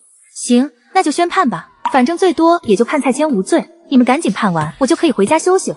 审判长，我请求重新阐述一遍我的诉求。同意被告律师发言。第一，我认为我方当事人蔡谦并没有任何犯罪行为，请求立刻释放蔡谦。第二，蔡谦和赵乐乐只是订婚，并没有领结婚证，请求赵乐乐必须无条件退还3金，退还30万彩礼。第三，我认为赵乐乐和其母亲赵一平存在敲诈勒索，根据刑法第330条，请求法院判处赵乐乐死刑。第四，赵乐乐对蔡谦诬告造谣，严重威胁到蔡谦的个人生活，要求赵乐乐赔偿蔡谦30万精神损失费。你说退钱就退钱吗？凭什么？订婚收点彩礼不是应该的吗？不结婚是因为蔡谦不愿意把房子改成我的名字，不是我的问题，彩礼是不可能退的，你们爱怎么样就怎么样吧。肃静，再度提醒原告，如果原告一直扰乱法庭秩序，将会承担法律责任。此时此刻，赵乐乐依旧抱有侥幸心理，他始终觉得凭本事要到的彩礼为什么我？而你不过是一个律师，又怎么可能给他判死刑？本案中，赵乐乐先是索要30万彩礼用于结婚，然后在酒店伪造强奸证据，同时用医院检测报告和伪造录音威胁蔡千把300万的房子改成他的名字。种种行为已经构成了敲诈勒索。根据刑法第274条的规定，如果敲诈勒索的金额较大，或者存在多次敲诈勒索的情况，可判处3年以下有期徒刑、拘役或管制，并处相应罚金。看到你发威，所有人都有些激动。不过光凭敲诈勒索这个罪名，最多也就判几年。可你的诉求是判处赵乐乐死刑，难道说还有其他证据？带着疑问，一时间庭审现场所有人都开始窃窃私语。新婚第2天，妻子离奇失踪，不仅拉黑丈夫的联系方式，就连家里的存款也被洗劫一空。之后法院便上门收房，声称这个房子已被妻子抵押买卖。得知此事的老父亲当场气晕过去，被送到医院抢救时，全家人却因为2万块的手术费犯了难。最后老人因抢救不及时当场身亡。而失踪的新娘正是眼前的赵乐乐。痛失父亲的丈夫王贵生此刻也在赶来的路上。审判长，我还要指控赵乐乐诬告，他在明知蔡千没有侵犯他的情况下，选择故意诱骗伪造证据。录音就是诱骗加引导，酒店走廊的监控也是他自导自演， DNA 检测报告更是赵乐乐故意为之。根据刑法第243条，捏造事实、诬告陷害他人，意图使他人受刑事追究，情节严重的，处3年以下有期徒刑、拘役或者管制；造成严重后果的，处3年以上10年以下有期徒刑。我认为赵乐乐同时构成伪造证据、敲诈勒索、诬告等罪名，理应数罪并罚。话音落下，全场寂静。赵乐乐眼见自己的辩护律师临阵跑路，只能自己开口辩护道：审判长，我请求陈述。我不认为我是诬告，更算不上是敲诈勒索。对方律师给我强加的罪名太严重了。房子和彩礼只是我婚前的一个保障，况且我们已经订婚了，这说明我和蔡千是想要真心走下去的，根本算不上敲诈勒索。可蔡千却在酒店违背我的个人意愿，并且事后态度非常恶劣，我一时生气才报的警，目的就是想让他认识错误，怎么能说是诬告呢？我和蔡千的感情已经结束，30万彩礼就当我是借的，过一段时间我会还，就这样吧。事情发展到这一步，赵乐乐也是慌了，毕竟你的战绩太唬人，万一自己真被送进去，那就得不偿失了。至于彩礼，也只是赵乐乐的权宜之计。等庭审结束，他就准备拉黑蔡千所有联系方式，毕竟这也不是他第一次骗婚了。我方拒绝，首先必须要退还30万彩礼，不接受借彩礼这一理由，必须退还现金。其次，赵乐乐的罪行并不只是诬告。听到你这么说，赵乐乐心跳瞬间加快。难不成刘不达知道了些什么吗？不可能，以前那些事他怎么会知道？一定是在虚张声势。审判长、审判员以及在场所有人也是一脑门子问号，不只是诬告，看来赵乐乐还犯了其他事。我专门调查过了，赵乐乐的母亲赵一平并不是他的亲生母亲，实际上赵乐乐的亲生母亲还远在千里之外的村里，赵一平和赵乐乐是合作关系。此话一出，所有人的目光齐刷刷地看向赵乐乐和赵一平，而你又继续解释道：赵一平假装是赵乐乐的母亲，然后注册了多鱼相亲的会员，里面有很多男的。众所周知，去相亲就是最不会追女人的一帮男人，去追最难追的女人。赵乐乐凭借自己的颜值，还有出色的撩人套路，基本都是谈几天恋爱就光速订婚，然后根据男方的家庭条件来要彩礼。很多男人以为遇到了真爱，给几10万彩礼也愿意。给了彩礼之后，赵乐乐还会要求把房子改成他的名字，并且做财产公证。财物到手后，赵乐乐便会找个理由吵架，然后消失的无影无踪。最后，哪怕对方将赵乐乐起诉也没有办法，房子做了财产公证，彩礼是自愿赠与的，即使法院要求退还一部分彩礼，赵乐乐也会以没钱的名义来拖延。赵乐乐和赵一平脸色大变，他们怎么也没想到你会知道他们的关系，甚至连具体的骗婚细节也一清二楚。事已至此，赵乐乐只能硬着头皮开口报。你说的这些都是猜测，并没有实际证据。审判长，我申请控告对方辩护律师诬陷。既然你要证据，那我就具体给你说说。过去这几年来，至少有12个男人起诉了赵乐乐，要求归还房产、退还彩礼。在这12起案件当中，赵乐乐至今还没有退回任何彩礼，法院也没有办法。还有8起案件，赵乐乐收了彩礼后，找借口吵架分手，由于对方都是农村家庭，不懂法，也就不了了之了。还有1起案件，对方是个有钱人，家中资产过1000万，赵乐乐结婚后1个月就光速离婚，分走了人家1半财产。据不完全统计，赵乐乐前后一共结婚21次，其中有20次都是骗婚，1次是光速离婚。听到这里，现场所有人都对赵乐乐母女俩恨得牙痒，纷纷嚷着要给女儿判刑。事情真相远不止如此，赵乐乐和多鱼相亲的老板认识，每次相亲成功，多鱼相亲都会获得高昂的会员费，而赵乐乐也可以获得一部分返点。综上所述，赵乐乐和其母亲赵一平共同进行违法犯罪活动，多次骗婚，诈骗数额较大，性质恶劣，请求严惩赵乐乐、赵一平。同时，多鱼相亲涉嫌虚假宣传，以不正当手段骗取会员费，请求对其停业整顿。一口气说了很多，基本都是赵乐乐这3年犯下的罪行。赵乐乐听后傻眼了，一旁的赵一平也是不知所措。最无奈的就是多鱼相亲的负责人，他明明只想看个直播，没想到公司直接被调查，就连他自己都有可能被送进去。与此同时，赵乐乐眼见情势不妙，有点狗急跳墙的喊道：审判长，我抗议，他骗人，刘不达这是在诬告我，这些不是我做的，和我没有关系，他没有证据，凭什么乱说？我就是想认真谈个恋爱，你为什么要造谣我？你知道吗？我有抑郁症，我的抑郁症加重了，你必须要为此负责。审判长赵志超也是一脸无奈，转过头看向你，请被告辩护律师举证。就在这时，原告席的赵一平突然想要离开，结果被警察制止了。赵女士，你现在还不能走。谁说我要走了？我就是上个厕所。你现在是涉案人员，不能随意离场，想上厕所，请等休庭的时候再上吧。与此同时，你拿出一个档案袋，边走边说道：“这是我在云州最高人民法院调取的12个卷宗，里面详细的记录了12个案子，每一个案子都在起诉赵乐乐骗婚，而这些就是证据。不仅如此，我还有人证，我找到了2个你的情夫，王贵生、罗浩然，这2个人你都认识吗？他们都是你的结婚对象，你们在村里办了婚礼，虽然没领证，但人家可是给了你彩礼，可你却以回娘家为由直接跑了。这2个人不懂法律，不知道怎么起诉你，但是我却联系到了这2个人。”话音落下，只见2个男人走进了法庭，而赵乐乐看到2人后彻底崩溃了。他只是想过好一点的生活，要点彩礼，要套房子，过分吗？就算不给，至于闹到法庭上吗？审判长，我叫王贵生，我认识赵乐乐，她当初答应要嫁给我，我们婚礼办了，彩礼给了30万，就连房子也过户给她了，前后一共花了90万，那可是我父母攒了一辈子的积蓄，可最后她却跑了。赵乐乐，你知道吗？在你跑了之后，我父亲直接被气倒了，被送到医院后，就是因为2万块的手术费，最后没抢救过来，这一切都是因为你。王贵生越说越无力，只能把所有的证据都交了上去。这些视频、照片和转账记录都是做不了假的。当初他没钱请律师，就连报警，警察也等着没办法。和我有什么关系？我和你分手是因为你家暴我，你爹没治好，那是医院的问题。你没有钱，那是你的问题。说我是杀人凶手，凭什么？我要房子要彩礼，只是想要一份保障而已，反正我是不会还的。下头男就是下头男。赵乐，你这种女的真该死。肃静，请证人罗浩然陈述，并且上交证据。审判长，我叫罗浩然，是罗峰的哥哥。我弟弟当初和赵乐乐结婚，我弟给了赵乐乐50万彩礼，可赵乐乐不满足，还要一套房子。于是我弟就把我家400万的房子过户给了赵乐乐。可没多久，赵乐乐就天天找我弟弟吵架要分手，然后说还要一套房子，再给一套房子就能原谅我弟。于是我弟弟又把房子过户给赵乐乐。结果赵乐乐说过年要回娘家，没想到这一去就再也没回来。过了3天，有人上来收房子，说这个房子已经被赵乐乐卖了。直到这时，我弟弟才发现赵乐乐拉黑了他所有联系方式。之后，我弟弟被村里的人嘲笑，找了1个月，实在找不到赵乐乐，他就跳楼自杀了。这是他写的遗书。随后，罗浩然也将证据提交了上去。2人作为受害者，此时都很气愤，他们多希望这种捞女早点受到法律的制裁，而你这是开除。审判长，据我粗略统计，赵乐乐骗到的房产彩礼加起来已经接近2000万。同时，赵乐乐间接杀人，害死罗浩然的弟弟罗峰，害死王贵生的父亲，性质恶劣，情节严重。根据刑法规定，赵乐乐犯诈骗、敲诈勒索、诬告、间接造成他人死亡、转移资产等多项罪名，请求判处赵乐乐死刑。其次，赵一平伙同赵乐乐进行诈骗，证据确凿，性质恶劣，请求判处赵一平无期徒刑。同时要求赵乐乐对受害人家属进行赔偿，归还蔡谦的30万彩礼，归还所有人房产。我的陈述完毕。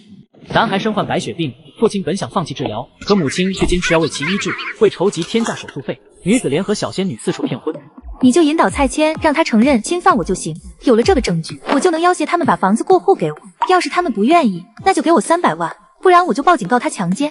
就这么简单吗？那这次的房子能值多少钱？最少300万，只要房子到手就是300万。要是他们不同意，那我就报警。等他们求我要谅解书的时候，我就再加20万彩礼，顺便把蔡谦父母的房子也要过来。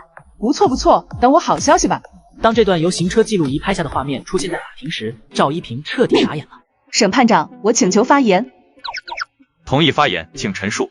对方律师说的这些都和我没有关系，我认识赵乐乐才1个月，是赵乐乐和我说他没有妈妈，我才愿意当他干妈的。他骗彩礼这事情我真的不知道，我以为他想结婚呢。至于诱导蔡谦这事，我是听赵乐乐说要收集证据才配合的，这都是赵乐乐一个人干的，我什么都不知道。审判长，我冤枉啊！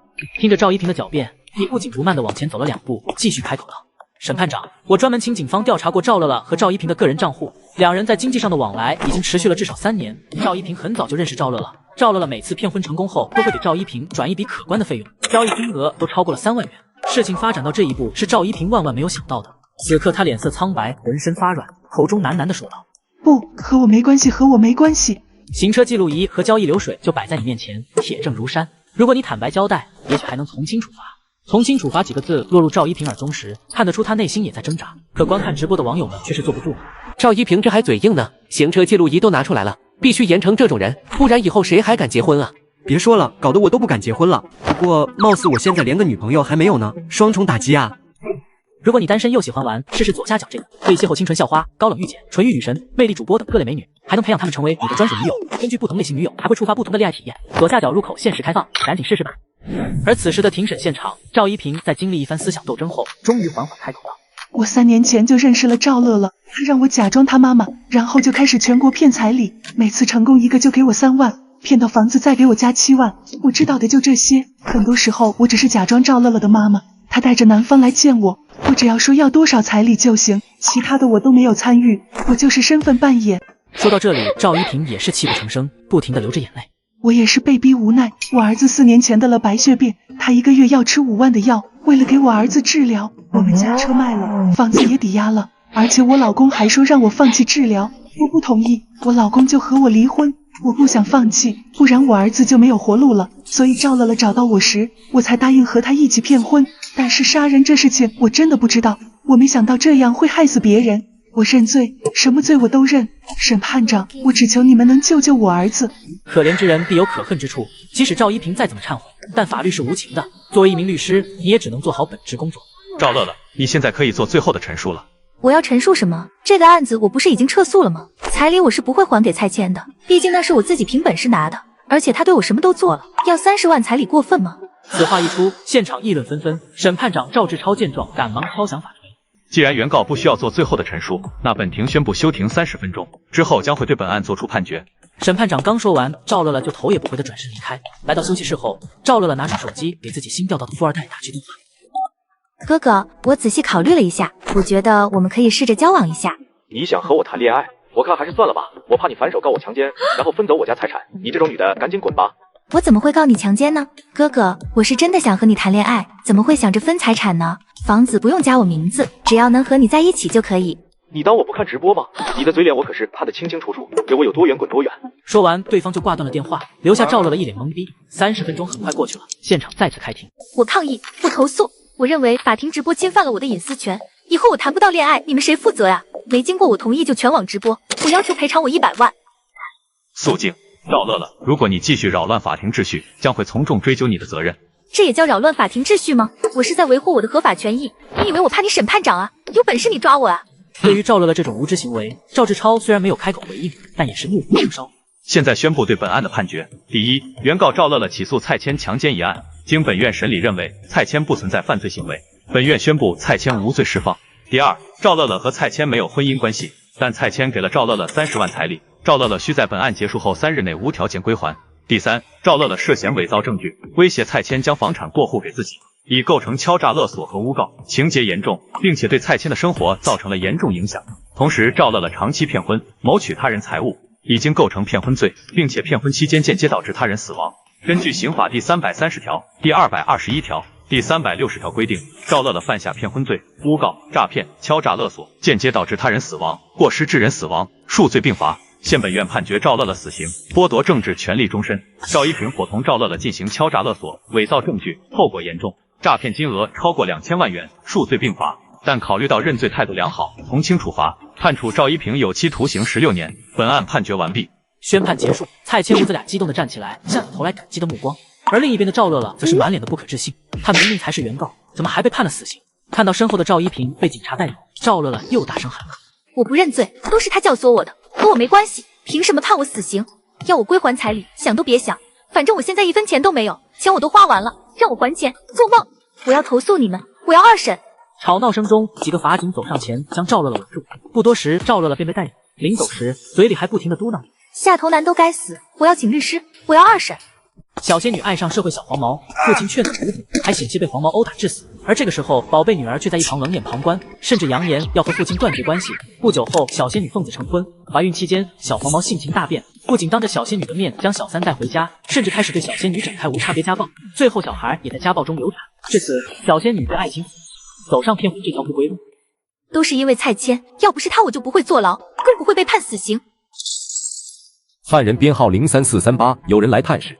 就在不久前，赵乐乐的亲生父亲得知这件事后，千里迢迢坐火车赶来，只为见女儿最后一面。爸，你怎么来了？赶快帮我找律师，我要上诉，我要申请2审。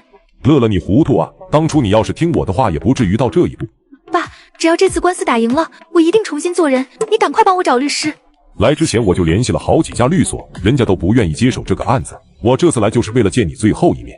听到这话，赵乐乐也是彻底绝望了。他没想到一时行差踏错，竟将自己送上绝路。与此同时，蔡千母子俩在接受媒体采访时，直接跪头面前。快起来，我就是个律师，打官司是我应该做的，跪我干什么？如果不是刘律师愿意帮我，这个案子就不能真相大白，我也肯定被送进去了。到时候我妈该怎么办？刘律师，是您改变了我的命运，还了我清白。职责所在，都是我应该做的。刘律师，赵乐乐二审也会被判死刑吗？应该差不多，案子证据很充足，找哪个律师来辩护都一样。他做的那些事情害了多少家庭，这样的结果是他应得的。严桂珍听后点点头，掏出手机直接给你转了20万。刘律师，之前说好的，这20万是给您的诉讼费。您大老远来我们这里打官司，这段时间又这么辛苦，我们必须请您吃个饭。回云城的机票我也帮您订好了。吃饭就算了，我还着急赶回去，有事要办。要是以后有案子可以介绍给我。尽管蔡千母子俩再三挽留，你还是离开了。为正义发声，本来就是你身为一名律师的职责。刚回到律所，只见门口站着一个20多岁的女孩，身着白色短裙，露出纤细的小腿，手里拿着资料，看见你走来，脸上露出甜甜的微笑。刘律师您好。你好，请问是哪位？我这几天不接案子。刘律师，我不是来找你打官司的，我叫薛青青，清华法律系毕业研究生，之前看了您打的3场官司，很钦佩。我知道刘律师开了律所，所以我就到这里想应聘成为一名实习律师。我可以不要工资，只要刘律师能让我跟着你就行。跟着我干啥？你这么优秀的法律系研究生，跟着我可能学不到什么东西，而且如果跟着我的话会很累。我要经常打官司，你确定考虑清楚了吗？我不怕苦也不怕累，刘律师让我做什么都可以。我会在这边租一个房子，保证准时准点上班。行，那你就跟着我吧。不过我们律所才刚成立，要做的事情很多，公司要招人，还要前台接待。我每次打官司，你都得跟着我整理材料。你可以先试试，我们先签一个施工的劳动合同。随后，你带着薛青青签署了一份施工合同。可你不知道的是，这个女孩其实大有来头。就在不久前，女孩不听众人劝阻，放弃京都红圈律所的工作机会，一意孤行来到你这里当实习律师。你真要去刘布达那里当实习律师吗？你在他那里可能会很辛苦，而且也赚不到什么钱。我去是为了学东西，又不是享受，钱不钱的根本不重要，赚钱这事就交给你和爷爷了。刘布达的确很有能力，比一般的律师要强得多，但是他一个人做律所还是很难的，而且他律所的规模连我们方达律所的1/1000都不到。谁说只有一个人了？不是还有我吗？我去刘布达那里学东西，目的就是为了成为一名顶级律师。就在这时，薛延婷缓缓走过来，就让青青去吧，万一刘布达以后真能成为业内顶级律师呢？到时候他的律所说不定就是全国知名的红圈律所了。要真那么厉害，我也去刘布达的律所，到时候我1分钱都不收，就当个清洁工，每天扫马桶。切，高勇你就看着吧，真有那么一天你可别反悔。对于这些一无所知的你，回到家中后打开电脑，翻看起了关于赵乐乐2审的新闻。2审判决结果依旧还是死刑，剥夺赵乐乐政治权利终身。而这一刻，赵乐乐也终于开始忏悔。我知道自己犯下了不可饶恕的错误，我对不起我的父亲，更对不起那些被我伤害过的人。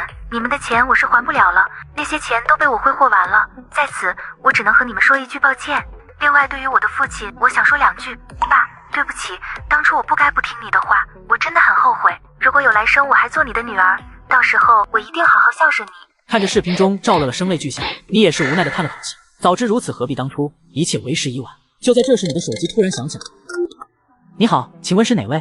你好，我是薛青青的爷爷薛延平，也是方达律所的主任。谢谢你能收留我孙女，之前想邀请你来方达律师事务所，不过看你现在已经自己开了律所，就不邀请你来了。但是我这边还有件事想请你帮忙。薛主任，你有什么事情要我帮忙？是这样的，我这边有一个名额，是去北大的法律系教书，职称是副教授，可以自己开课教学生，但工资不高，年薪只有9万多，1周的话1节课，你看看有时间吗？听到对方这么说，你一时也有些疑惑，这哪是帮忙啊？明明就是妥妥的送福利嘛。听你没回话，薛耀庭又继续说道：如果你教书的时间长了，后面还可以评选教授。小刘啊，我就明人不说暗话了，青青在你那边实习，你多关照她一下，她有什么不懂的地方，希望你多指导指导她。薛主任，这都是小事，薛青青本身能力就很强，很多事情我一教她就会。既然在我律所上班，我肯定会照顾她的。那就好，那就好。那来北大教书的事情，我现在还在云城这边，暂时走不开，等过2个月吧。过2个月我律所就移到京都了，到时候再去上课，你看可以吗？可以，到时候随时联系我，在京都遇到什么麻烦，你都可以来找我。那我就先谢谢薛主任了。一番寒暄后，你挂断了电话。不管是薛青青还是方达律所，对于你来说都比较陌生，你只想做好一名律师该做的事情，希望这些外在因素不要影响到你。妻子跳楼自杀，丈夫一夜白头，原本幸福的一家3口，1年间就只剩下男子1人。面对媒体采访时，男子手持老婆和女儿遗照，厉声呵斥，要求学校给一个说法。1年前，我女儿唐欣然在云城13中上学。有一天，校方突然给我打电话说我女儿自杀了。我不知道发生了什么，和妻子赶过去的时候，见到的就只剩下我女儿的骨灰。校方说是自杀，警方最后给出的鉴定结果也是自杀。为了弄清楚到底发生了什么，我和我老婆到处求人，却没有得到一点消息。最后我们起诉了学校，法院判学校无责，但是出于人道主义，赔偿了我们30万。30万就是300万3000万也买不来我女儿的命啊！作为一个父亲，我只想知道我女儿遭遇了什么，为什么要自杀？这很难吗？今天这件事如果不给我一个说法，我就拿汽油烧死自己。说到这里，唐建国情绪有些激动，周围的人群也是议论纷纷。你们知道吗？我老婆跳楼了，当场人就没了，都怪那些网络喷子。我老婆之前在网上发视频维权，不但没人关注我们，反而越来越多的喷子来跟我老婆。他们说我老婆就是想要钱，我女儿自杀和学校有什么关系？学校钱也给了，我老婆还不放过学校。由于这些造谣污蔑越来越多，最终我老婆实在受不了了，给我留了一封遗书，让我调查清楚女儿死因，然后就跳楼了。我就是想问问校方，作为父母只是想知道女儿为什么自杀，学校为什么一直回避，监控录像为什么不能给我们看，还有网暴我老婆的那些人，你们难道就不用负责吗？随着这段视频不断被转发，你很快也关注到了这起案件。正当你打算搜索更多信息时，系统提示相关内容已被下架。视频怎么突然下架了？看来这个案子大有问题，怪不得唐建国会求助于你。正当你思考之时，薛青青急急忙忙地跑过来。老板，我们律所来了一个人，他跪在我们律所门口说什么都不肯走，非要见你，说是只有你能帮他。跟我出去看看。刚一出门，你就看见一个中年男人跪在地上。看到你出来后，唐建国赶忙开口：刘律师，我求求你帮帮我，我实在是没有办法了，报警没用，找记者也没用，我只想知道我女儿自杀的真相，为什么这么难？唐建国声音有些嘶哑，整个人精神状态很差，而你一眼就认出眼前这个人。具体是什么情况，你和我好好说说。如果没人愿意帮你，那我帮你。我刚才还在关注这个新闻，可新闻热度很快就被压下去了。如果真有人想要压下这件事，那我就一定让这件事情水落石出。谢谢刘律师，这是30万，是我所有的积蓄。我知道你是一个很厉害的律师，我现在能相信的只有你，希望你能还我女儿清白，找出那些网暴我老婆的人，让他们付出代价。随后，你将唐建国带回了律所。一番沟通后，你了解了事情的前因后果。委托费不用30万，20万就够了。这个案子如果能胜诉的话，你是不用出诉讼费的。对了，我认识一个媒体，你先打这个电话，然后去找他们。这件事如果另有隐情，是压不下去的，我肯定帮你查清楚。先好好保重身体，一切等官司打完再说。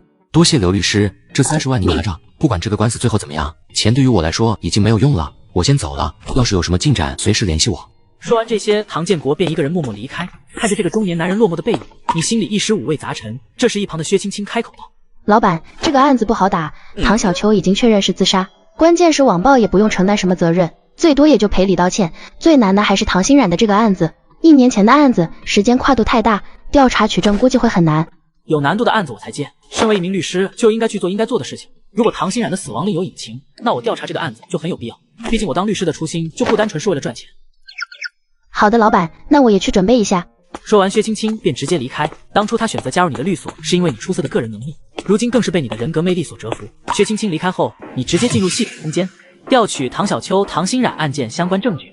随后，系统空间浮现出一排排灰色的证据信息，而想要解锁这些证据，还需要你亲自去调查。根据宿主要求，现调取以下证据：唐欣冉的日记、唐欣冉被销毁的遗书、云城3中升学率、唐欣冉死亡前的录像、被删除的监控录像、唐欣冉的保证书、云城3中校长请的水军、为什么救护车晚到了半个小时、唐欣冉的法医鉴定报告、是谁在网暴唐小秋。唐欣冉的死果然另有隐情，云城13中看来是非去不可。随后，你带着薛青青开始收集证据。来到云城13中后，你找到唐欣冉之前上过的班级，初3 6班。刚到门口，就听到一阵声音传来：都初3了，数学才考这么点分，满分120分你才考80，你是智障吗？我告诉你，6班可是火箭班，你别拖大家后腿。我带了这么多届学生，就没见过你这么废物的。下次要是还考成这样，你就趁早收拾东西退学，别给我丢人现眼。今天放学叫你爸来一趟学校。老师，我爸爸住院了，放学我还得照顾他，他没办法来学校。你爸没死吧？没死就赶紧来学校。不知道现在中考有多卷吗？一点小病就耽误你中考，你知道这对我们学校的升学率影响有多大吗？活该你一辈子只能和你爸一样骑破电动车。老师，我会好好写作业，也会努力学习的，我真的知道错了。你真是我带过最差的一届学生，不过你也不要怪我对你严格，毕竟我教出来不少考上好高中的学生，我这都是为了你好，我现在对你们严格，是为了你们的将来考虑。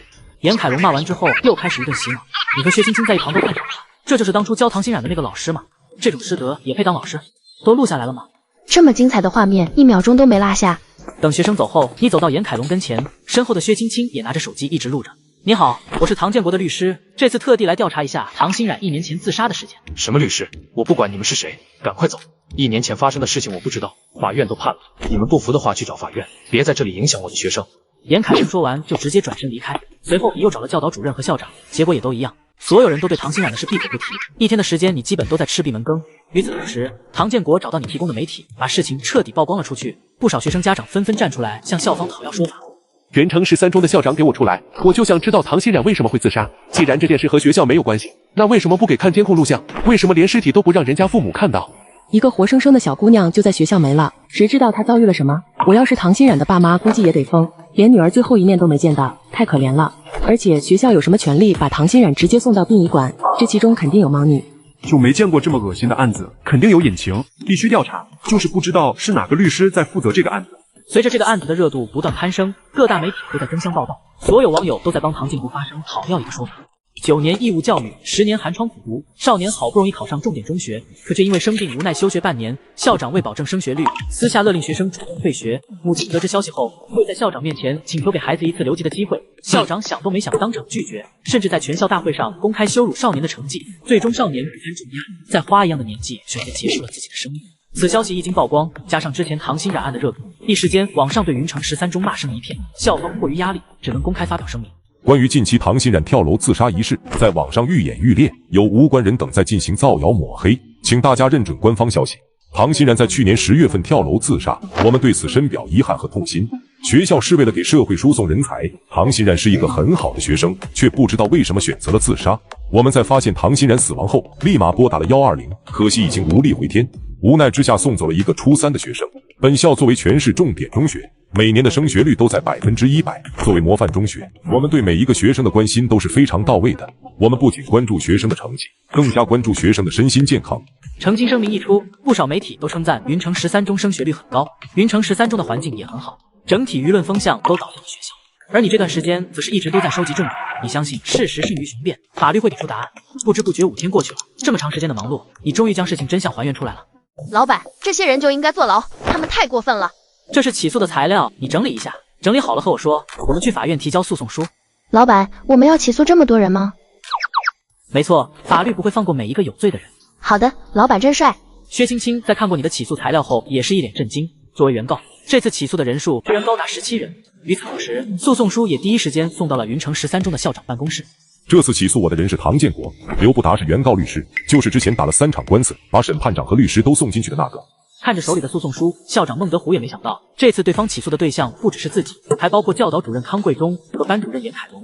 孟德虎这段时间本来还想借助这个热度宣传一下学校，这下一纸诉讼又将事件推向了风口浪尖。当初不都赔给他们30万了吗？这事和我有什么关系？起诉我干什么？唐欣冉是自己跳楼的，我不就骂了他几句，也是为了他的成绩着想，为了我们学校的升学率考虑啊。这件事不简单，当初你们做了什么心里都清楚。说实话，我也没想到他真的会跳。那我们现在怎么办？我已经找了最好的律师，现在事情都过去1年多了，怕什么？就算真是法外狂徒过来能有什么作用？只要没证据，什么都是扯淡。对了，校长，前段时间刘不达来我们学校，好像拍到我罚学生的视频了。你怎么还被拍下来了？一点眼力劲都没有。这样吧，实在保不住你，就先暂时把你调离云城13中，等风头过了你再回来。好了，就这么办，到时候不要慌，这段时间都收敛着点。